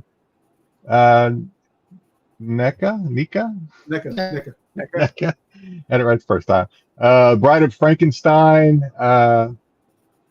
2-pack. So we got the Bride and Frankenstein's monster. Yeah. So no, it is. It's not a mummy, but the package is kind of wrapped like a mummy stick. So maybe like that. It's pretty close. Yeah, NECA does pretty good with the NECA has they do very good figures. They have these come out every once in a while. I mean, it's nothing new for them. That's all I'm saying. So it's pretty cool packaging though. I do like the packaging, and then of course Frankenstein's cool too. So that's what we got that. Yeah. We have Chucky TV series, which I never watched. The Buff Chucky Funko. Who I guess he's ripped. He's yoked. When Stewie got buffed, yoked up, it reminds me of that. This buff Chucky. Yes. We got that, and what also dropped was the entity from Smile. Yeah. That's scary as fuck. Dropped as well. I So if believe you're they a dropped Smile fan, an Aliens Earth one. The they did. Lamb. We'll Yeah. get to it. We'll get to it. Oh, Yeah. sorry. We have Funko Fusion Five Nights at Freddy's. We have I got so the many Five Nights Baz at Freddy's Bear Funkos. with pizza launcher. Yeah. And this one does come with a chase. Freddy has white eyes and some green slime splattered on him in the chase. And we have from the Haunting of Hill House, we have Bent Neck Lady. That's fun. That's a nice deep cut for them to choose that series. Yeah. And then, like Joe was saying, we did get some Alien Earth release. We get the Xenomorph, and we get a Wendy. And did you get the Xenomorph's exclusive that's coming out? The most disgusting scene on episode 4. Oh, they got one for the goat. No. Yep. They got a Funko of the goat. You got the goat with the thing on his eye. Yeah. I did not see that one. No. Yes. I would get that one. I would get that one. That's actually pretty cool. That scene was crazy. That creature. Yeah, that was pretty creepy. Yeah, episode 4 was kind of it was kind of not super exciting, but that goat made up for it in creepiness. I'll tell you what, it's not that it wasn't exciting. It actually was really good. The ending really felt like I thought it was good. It just wasn't. We just didn't get a lot of the the ending. feeling ripping people apart. The ending gives you it makes you think about what's gonna happen. Because think about it, it's just 2 years before the original Aliens. So now it's just amazing how they're gonna have to. Everybody has to. I had a feeling we'd end up talking about Alien when I brought this slide up, which is one of the reasons why I brought it up. Great TV show. Great TV show. I was talking to my son every time. This is one of the shows I talked to my son in Tennessee about, and we were talking about. Initially, I had told him, and I was wrong. I said I don't think the other creatures that they gathered from that ship are going to play a big part. I think, but obviously I was wrong because obviously the eyeball thing is I think it's going to play a big part. And my son is like, what happens if that eyeball does get into a human and takes over a human? And I said, well, that would be freaky, but I'm wondering if that eyeball is going to take over a xenomorph. Because if that happens, holy fuck. Hey, but I want that dude from Neverland, I hate that kid. I hate that guy. The creator is an idiot, man. I want to see him die a horrible death. I know Bruce complains, oh, they're children, it's stupid. But they need to be children because that's how they get put in these situations. Bruce doesn't like anything but crap because he doesn't like good shows for some reason. Just crap. I've been loving it. I like the expanding of the universe. I like the 5 corporations. And I'm going to tell you this right now. Mark my words. This is coming from me. We will see a Predator by the end of the series. You think? I thought they split us. I thought they moved away. Predator, Aliens, and not canon. They're connected. They're connected. You're gonna see. I thought ACP was not canon. I thought it wasn't canon. No, it is. You're gonna see Badlands. In Badlands, the El Fanning character is Wayland Yutani. Yeah, Wayland Yutani. Wayland Yutani is the one that made these. That'd be cool. That'd be cool. I thought they decided to go their separate ways with those stories. But no, it would be cool. And on top of that, Blade Runner is maybe canon too because one of the companies was mentioned in Blade Runner. So it's all Ridley Scott's universe, man. So, there's a lot of homages to Blade Runner throughout. Yeah. Alien in general. Oh yeah. The whole synthoid. Yeah. Yeah, there's a lot of little, all of the children, we'll call them. They all have their little storylines or potential storylines. The redhead that I think she's crazy. Obviously, you can't fix her. I'm pregnant. Yeah, you can't fix her. Yeah, she's nuts. She's gonna.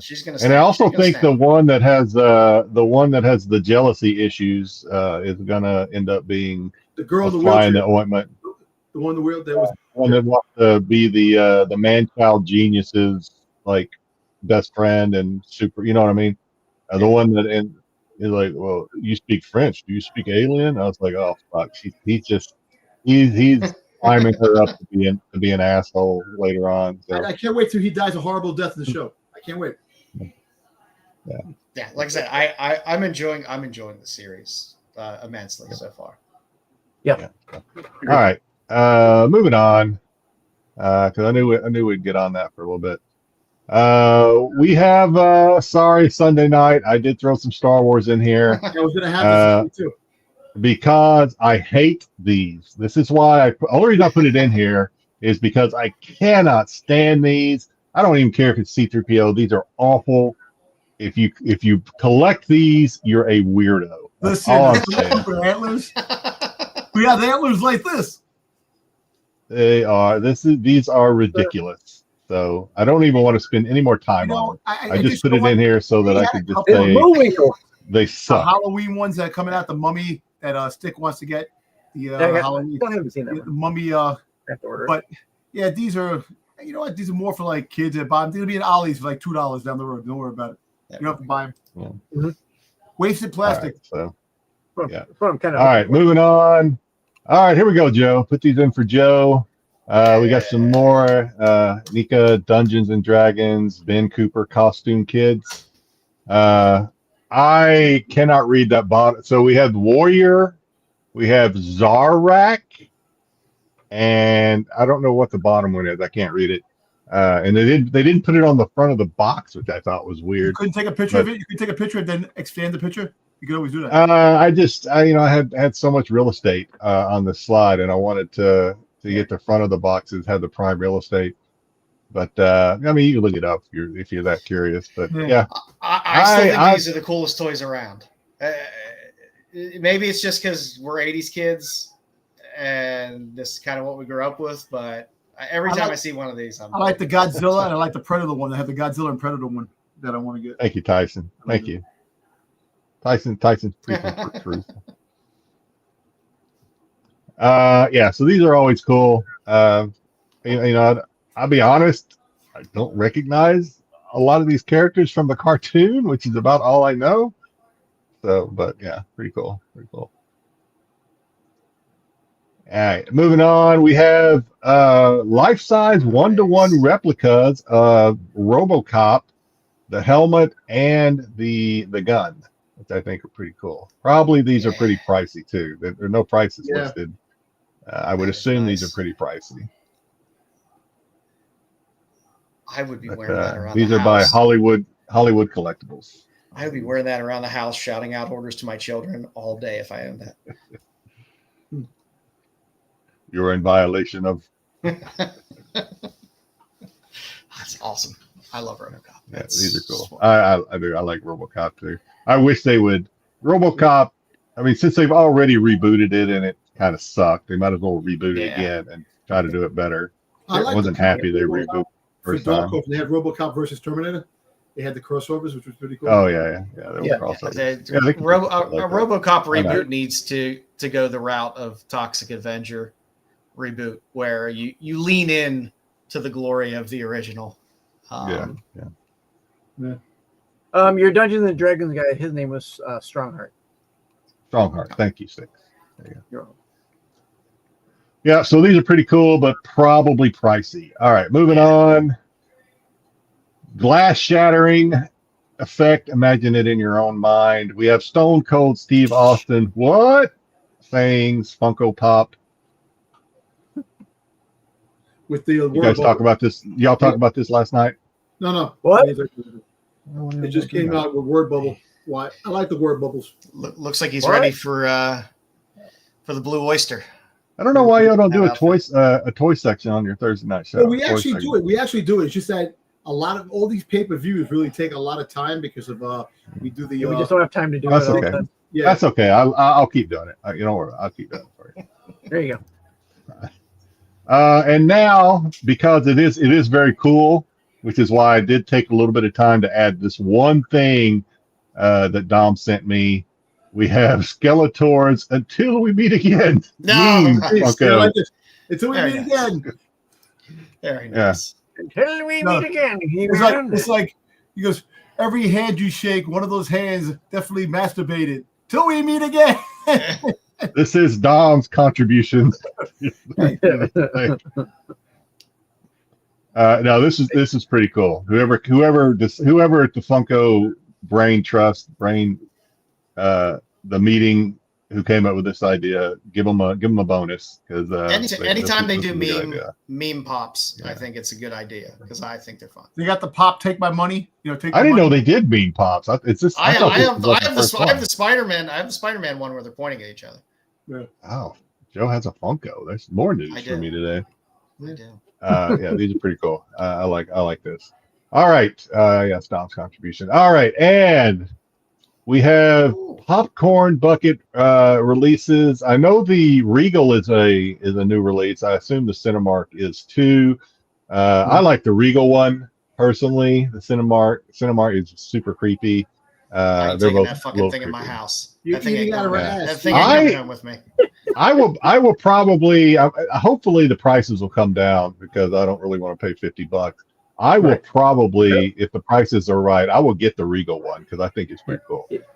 If you wait, like right now, they have all their buckets are like $15, and they're buy one get one free. Yeah. They usually go to the ones that don't sell out. Occasionally they'll sell out, like the Alien one sold out. A couple of them do sell out. I think the Vampire one. People are trying to put their unit in her hands. Oh God! You got the hands. I said that thing ain't coming in my house. The Cinemark is super creepy. I mean, they're both. I wouldn't want to be alone in a room in a dark room with either one of them. But the Cinemark is like, no. Agreed. All right, I think, and all right, we have some Ultra Street Fighter Cammy Player 2 6-inch. This is Entertainment Earth, and I do like that.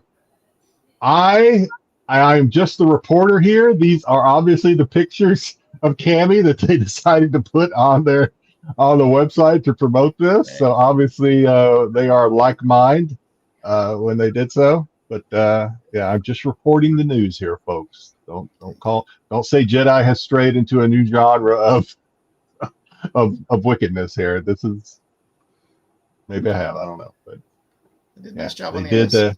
They did make sure she had the booty. Yes. Good Thick job. thighs. Good job. Not a bad sculpt for a 6-inch action figure. Yeah. And that's it for this week.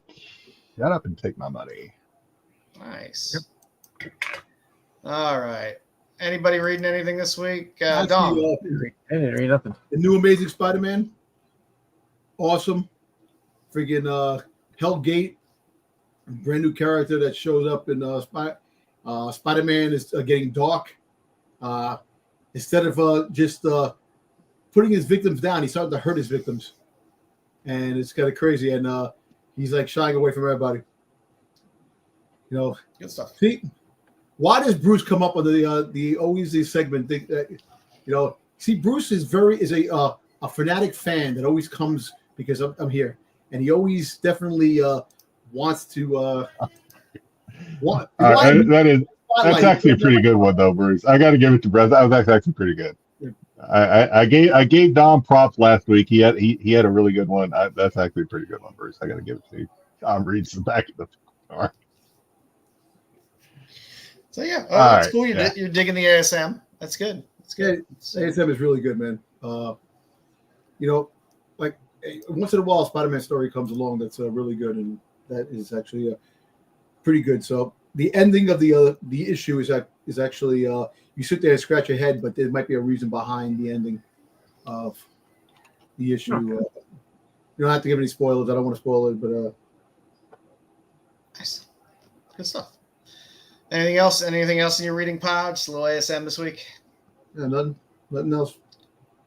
Alrighty, Jedi, you got two very different books. Yeah. So in addition to Sonya Reborn, I started reading because I used to read Lazarus. It's actually one of my favorite comic book reads of probably like 5 years ago.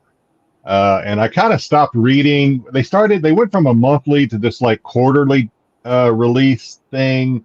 And then I kind of stopped reading it then. So when I saw this, I was like, yeah, let me pick this thing up and read it and see if I can get back into it. I'm finding that it's a little hard to get back into it. Bits and pieces of it are coming back to me, but if I'm really serious about reading this one, which Fallen is the latest arc, I guess. If I'm really serious about it, I'm gonna have to go back probably one or two more arcs and Bruce had us pick it up read there. number one.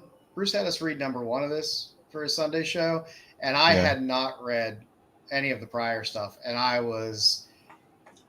could follow it, but still, I felt after reading all of it like I really need to go back and read the original ones. Yeah, there's a lot really going on. There's a lot of, like, obviously, I mean, you talked about with Alien, you like the whole family running things. Well, that's kind of what it is here. The families are running the world instead of having countries. You have territories that are ran by families, and they have their Lazarus, these super soldiers that can be like reanimated and stuff if they're killed, which is why I thought Berserker, when it came out, was kind of ripped off Lazarus a little bit, well, more than a little bit, in my opinion. But anyway, long story short, we'll see if I keep getting back. We'll see if I'm willing to go back and actually commit to getting back into it, because I really enjoyed it. I was an avid reader of this probably about 5 years ago. So the reason I put Queens of Dixie on here, one is I absolutely love this EOM cover. Yes. I absolutely love it. But two, so here it is. Joe, so this is one of the, I decided that this is like the A cover, I think. And Joe, if you could throw me up on the big screen, if you would. You guys know I don't like reading a lot, right? I like probably more pictures than I do words. But I think it took me all of 20 seconds to read this comic. Because I'm going to show you. So here's the opening page. We get a little bit of something right here. Next page, we get some dialogue, and we won't go into the dialogue because it's really not important. But we get some dialogue there, and then I'll see if I can do this. You flip to the rest of this book. There is absolutely no dialogue. And this isn't your typical 32-page comic book, which is maybe 12 or 16 pages, but absolutely no other dialogue throughout this entire comic book. I'm just like, holy shit. That's Kickstarter. No, yeah, it's a Kickstarter. I mean, absolutely. This is maybe not so much this one, but definitely. And I think issue 2 is an open Kickstarter right now going on. I don't even know what it's about. At the end of this thing, these Dixie chicks are they're carrying flour, and they got chased by a cop. And then when they get to what I guess is supposed to be their version of Uncle, what's the uncle's name in Dukes of Hazzard? Uncle Jesse. Uncle Jesse. Yeah, when they get to their version of Uncle Jesse in here at the very end, it looks like there's diamonds or something in the flour or something, but. I don't know, because it doesn't tell you. It just shows you this picture. But obviously a lot of more titties. Yeah, a lot of cover candy. This is kind of Dukes of Hazzard with more titties. But yeah, a lot of cover candy for this. But anyway, that's why I put it up there, because I got this one in the mail when I got the EOM, because I wanted the EOM, and this came with it, and I'm like, let me just read this thing, and I was like, holy shit, there's like no dialogue in this thing whatsoever. So I just thought I'd share that because I thought it was funny. That's it. I like it. Great cover. Great cover. As always, I read things that are undescribable. I'm reading Dynamite Diva. This is number 4, The Engine Whispers, which is about 100 pages of story. It's basically indescribable, but like with most underground style comics, part of the joy is the journey, more so than the story itself. Jasper Junell does this book, and it is just, if you like underground comics and that style of stuff, zine style, all the interiors are black and white. It's interlaced with hilarious, ads and things like that, like for the Bastards of the Universe figure of Dynamite Diva. But there's just, the art is fantastic if you like underground comic style art. If you want something that's just you're gonna read and you're probably gonna get a few good laughs and a few what the fuck is that, it is a fantastic thing to pick up. I have a few of the Dynamite Diva stuff, and it's always good. It's always a fun ride that he takes you on through the stories. So if you like aliens and sex and violence, it'll be right up your alley. So that's what I'm reading this week. Styx, you reading anything this week? I didn't read anything this week. I watched Thunderbolts this week. That's the most you're going to get out of it. I watched Thunderbolts as well. I watched it last night. I started watching it around 1 a.m. and fell asleep, and then I watched the rest of it today. It was a competent movie. It was a good movie. I was interested from start to finish. I didn't waver on it. So good. Yeah. Good. It was watchable. Wasn't the best thing I ever watched. Wasn't earth shattering, but it was entertaining enough. It was entertaining enough for the hour and 45 minutes or whatever that it was on. Yeah, it wasn't Endgame by any stretch of the matter, but it was better than some of the other stuff we've seen recently. Yeah, it was decent. That's all I could add. It was competent. I feel bad it didn't do better Marvels. at the box office. Oh. Yeah, you don't like the Marvel. I didn't care. I don't care about that. Oh. So sorry. I got one to-be recommendation for you all this week, which is Lady Vengeance, directed by the guy that did Old Boy. It is an interesting story of a woman who goes to jail for killing a small child that was kidnapped. She is not the one that actually did it, but she took the blame for it. She makes herself into a model prisoner, so she gets out on release and she hunts down the person who actually is responsible for the child's death. Crazy story, fantastic movie, weird as shit, but absolutely enjoyable start to finish. You even get some fun female prison scenes, which are quite interesting, to say the least. So good violence, a little bit of nudity, good stuff. The Koreans know what they're doing when they come to movies like this. I'm never not entertained. They always put together very interesting stories, and they mix it with just really cool fucking scenes. Did I watched Villainous as well, also Korean this weekend, which was also very good. Did you finish Twisted Metal? No, I haven't finished Twisted Metal yet. That's my weekend. That's my weekend pleasure because I'll have some downtime. I watched it. I finished it last night. All three. The last 3 episodes dropped, so you'll be able to finish it. Nice. I don't know. I didn't really like the ending, to be honest, but it was okay. I wasn't crazy about it. And also, what else am I watching? Did you finish watching Smoke? I did finish watching Smoke. Yeah. I told you about that last week. Weird story. Weird. It is weird. Yeah, they are. Well, if they decide to do a season 2, they can. I don't think the daughter did it, but that's okay. Not Butterfly. Smoke. No. Oh, wait a minute. Smoke. Oh, okay. Yeah. Sorry, you are right. I got confused there. I did finish Smoke. That was interesting too. If they do any more to that, it's going to have to be some sort of spin-off on other characters, I guess, because they left a lot of the little loose threads from the plot. They kind of left them loose. They didn't really wrap them up. I really hated that the main character, the female cop, I really hated that she got away with a lot of the stuff she got away with. That kind of drove me a little crazy, to be honest with you. Yeah, and that's why I'm thinking, well, okay, is there going to be a second season planned? Because she did get away with a lot. Yeah. I don't know if there'll be a comeuppance season. But Well, it you was got that. You have the fire chief embezzling the money. I mean, Yep.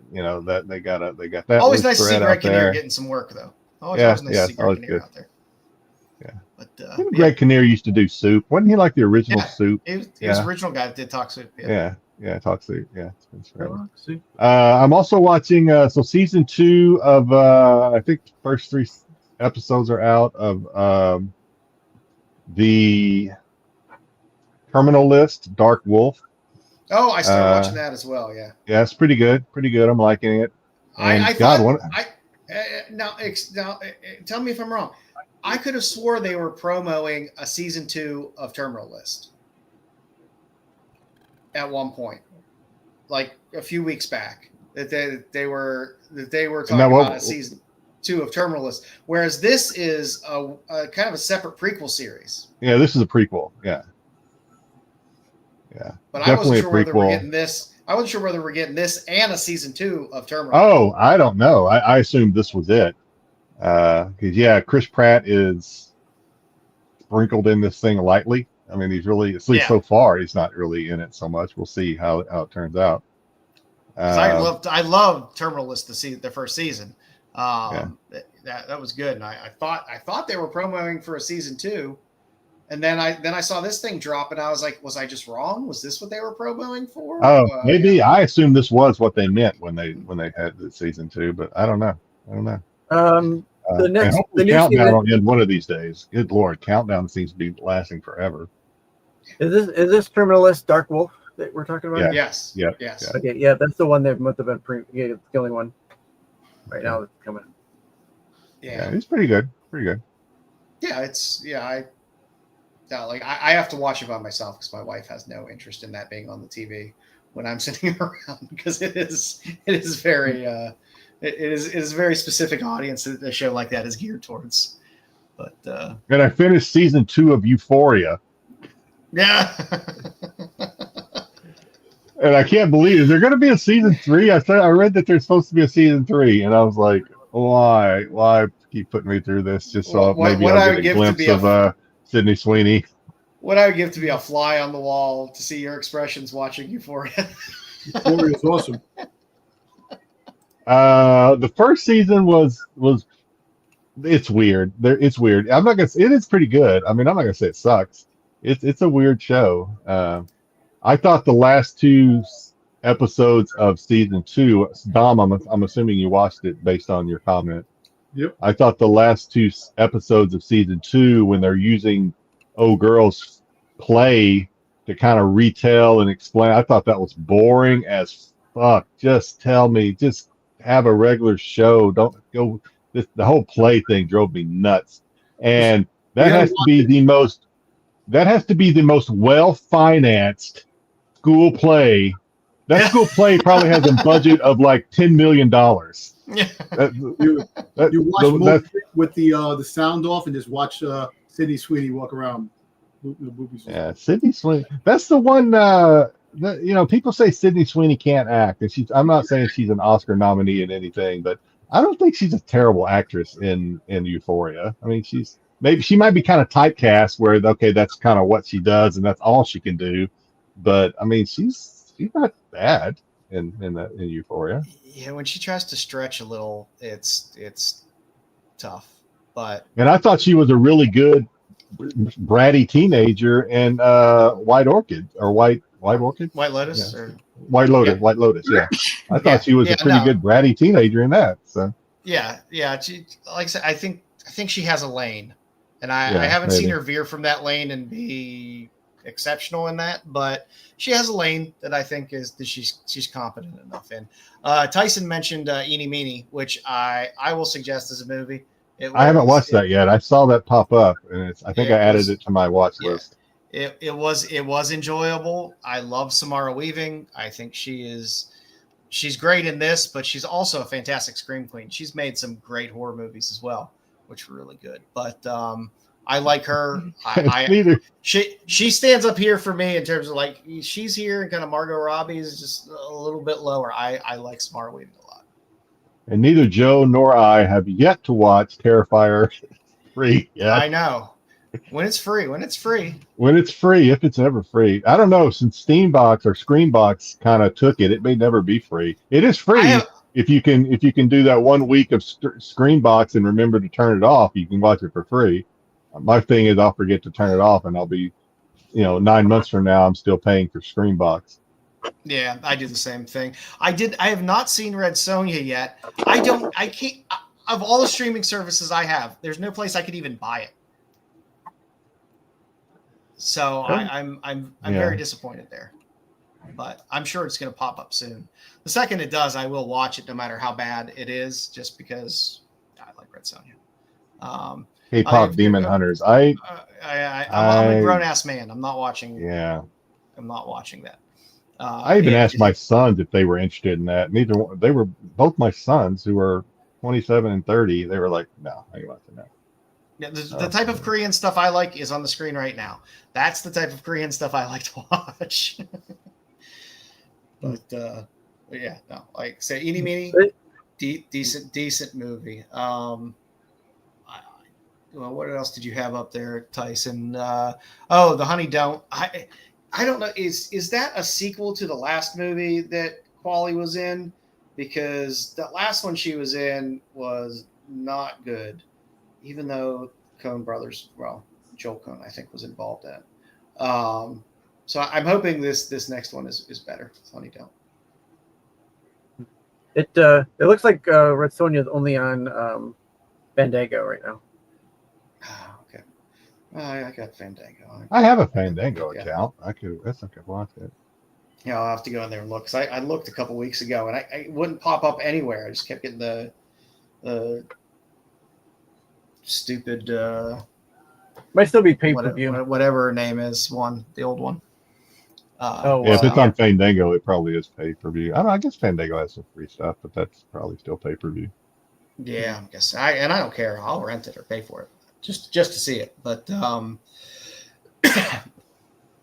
yeah, Terry, Eeny Meeny, good. Honey Don't. I hope Bridget Nielsen. That it's just, yeah. Is it Bridget Nielsen? Is that her? It's Bridget. Yes, it is. Do you think? By then it'll probably be out on streaming somewhere. But I would go back to this. We talked about it earlier. I'm still kind of irked that Toxic Avenger is not wide. We didn't have a wide distribution. That it was a limited. Yeah, it's because I believe it's unrated. Oh. Yeah, so that kind of sucks. I think that limits. I'm sure it's showing somewhere on the island, but I don't want to drive just anywhere. No, I'm also hoping it's something that something that is available digitally quickly. Because even if it's just hell, I'll even shell out to buy it if I have to, if it's somewhat reasonable. Because I definitely want to see it. I definitely want to see it. The old Trauma stuff was fantastic. I just really want to see how they redo it, because I've heard good things. I've heard decent things so far about it. So fingers crossed, because the original is. Is there an older Toxic Avenger movie? Probably the older one, right? The original one. Yeah, the original. That's the cult classic. And all the sequels. Yeah. And the cartoon. Go figure. They made a cartoon. Remember we talked about the cartoons? That they made all freaking movies. I've seen the original, I think. RoboCop. The original. Yeah, the original, I was like, ooh, that's spicy. When I watched the original, I was like, I wasn't ready for that. The original is quite spicy. So I don't know. I don't think the modern generation could watch the original the way we might have as that age, and didn't age well as far as there's culture. There's some it's a little spicy. It's a little spicy, but the old Trauma stuff is just it's great schlock. I love it. So hopefully this one is just as enjoyable. So we'll see. Andy Kaufman, right? Andy Kaufman. What about Andy Kaufman? That's the guy's name, Andy Kaufman, right? For Trauma? No. Andy Kaufman. Andy Kaufman's Lotka from Taxi. Yeah. Lotka. Who's the Trauma guy? The guy that isn't it Kaufman? They might have been the last name might have been Kaufman, yeah. But yeah, they put out some crazy shit in the 80s. Toxic Avenger being probably the most notable one, but man, they put out some. You need to watch Bitch Slap. Shit. Okay, all right. Okay, I will watch it. I'll look for it. It is not for the faint of temperament to watch Toxic Avenger. Just if you do, just remember it was a different time, and movies could do different things that they can't do now. But if you haven't subbed up, please sub up over at Rennavision. Go over to Bruce's channel, Kingdom of Nerds _ and sub up there. Don't go to Bruce's channel. Don't go to that wretched channel. Sub up over at Styx Boy 73, where on Tuesdays, me and Jedi and Styx and Mama Bear, we watch some Doctor Who and we chat about it. And what else you got lined up, Styx? This week we'll be watching Gridlock as far as Doctor Who's concerned. I do got to get together with you guys to see about doing that one special episode that I wanted to do at some point here coming up. Nice. But other than that, I'm kind of working on something new for the channel, but we'll see. It's still in a development phase. Still in its embryo. Yeah, still embryonic. Yeah. And sum up over to Absolute Geek Podcast, where Matt and Styx and Dom they talk wrestling on Thursdays. What you guys got going this week? We had our predictions for the Clash at Paris for this weekend on Sunday. And talked about the incident that happened with Raja and Psycho Stu. Psycho Stu. Yeah, it's pretty crazy. I think today there was a saying that they pressed charges. So I think he's going to jail. Only matter of time. You know, like I said, it's an unfortunate situation that did happen between them. But like I said, we weren't there to see the situation. Things escalate, and it's a law enforcement issue now. Yeah. I don't know much about how much he's not getting jail time. Maybe after if he gets convicted, but right now I don't. Like I was saying in the beginning of last night's episode, last night's episode, he had a concussion, so he's been out of MMA. He can't fight in his in UFC and stuff like that. And what happened was he got hit in the side of the head with a can, thinking that Psycho Stu thought that he was part of the team, and that could have escalated a lot more too when it came to that. But they did squash it. But trolls and friends kind of amped it up and made him attack himself. Yeah, I think he recorded a little too much information. that's yes, he did. A little possibly incriminating there. So yeah, he did. We'll let the law enforcement figure that out. But Psycho Stu's in recovery now, so that's good. Mm-hmm. He's because people were saying right after that he flatlined in the ring and all kinds of stuff. So at least that guy's at least out, and he's still laid up in a hospital, but he's still with us, so that's good. Let's see. As a reminder, if you want to go over the GoFundMe to add to the Help Kyle and Nubia Battle Kyle's Cancer GoFundMe.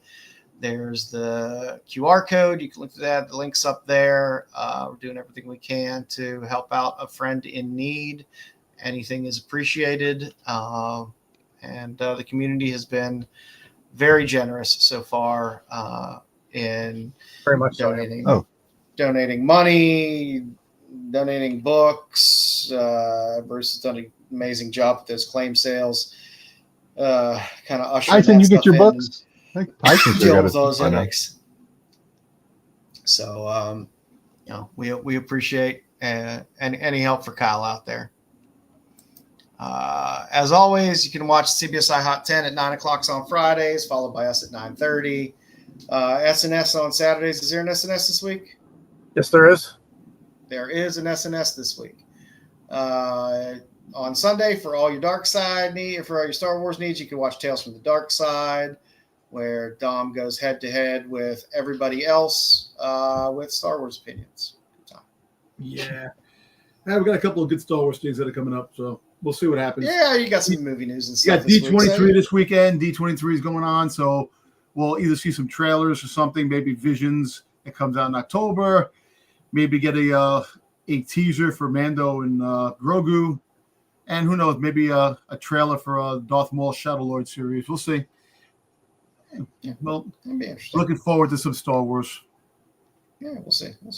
You got some news. And on Wednesdays, as always, you can watch the Totally Awesome Cool Show, the Tack Show, with Marco, Dubs, and whoever else is filling in, which I'm guessing is Bruce, while Pete is working on other stuff now. So there you go. And you never know who's going to be on Tack. Tack's one of those things. You never know who's going to show up. So enjoy that. Boys, anything else going on? Anything else you want to throw in there? No, if you are lucky enough to have the 3-day weekend, hope you have an enjoyable one. Please be safe. Don't drink and drive, etc., etc. Look out for keep your head on a swivel and all that stuff. But yeah, just have fun. Be safe. We want to see you next week.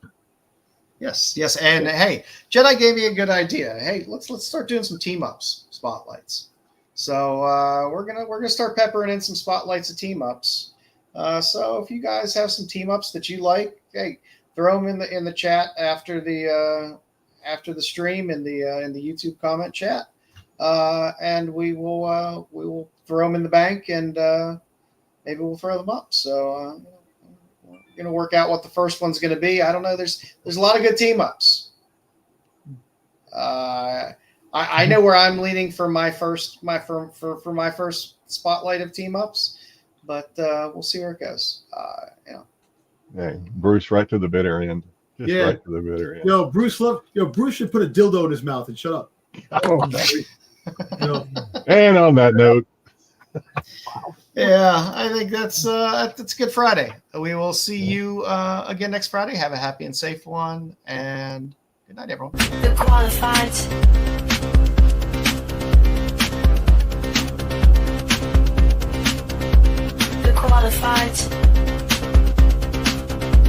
The qualified.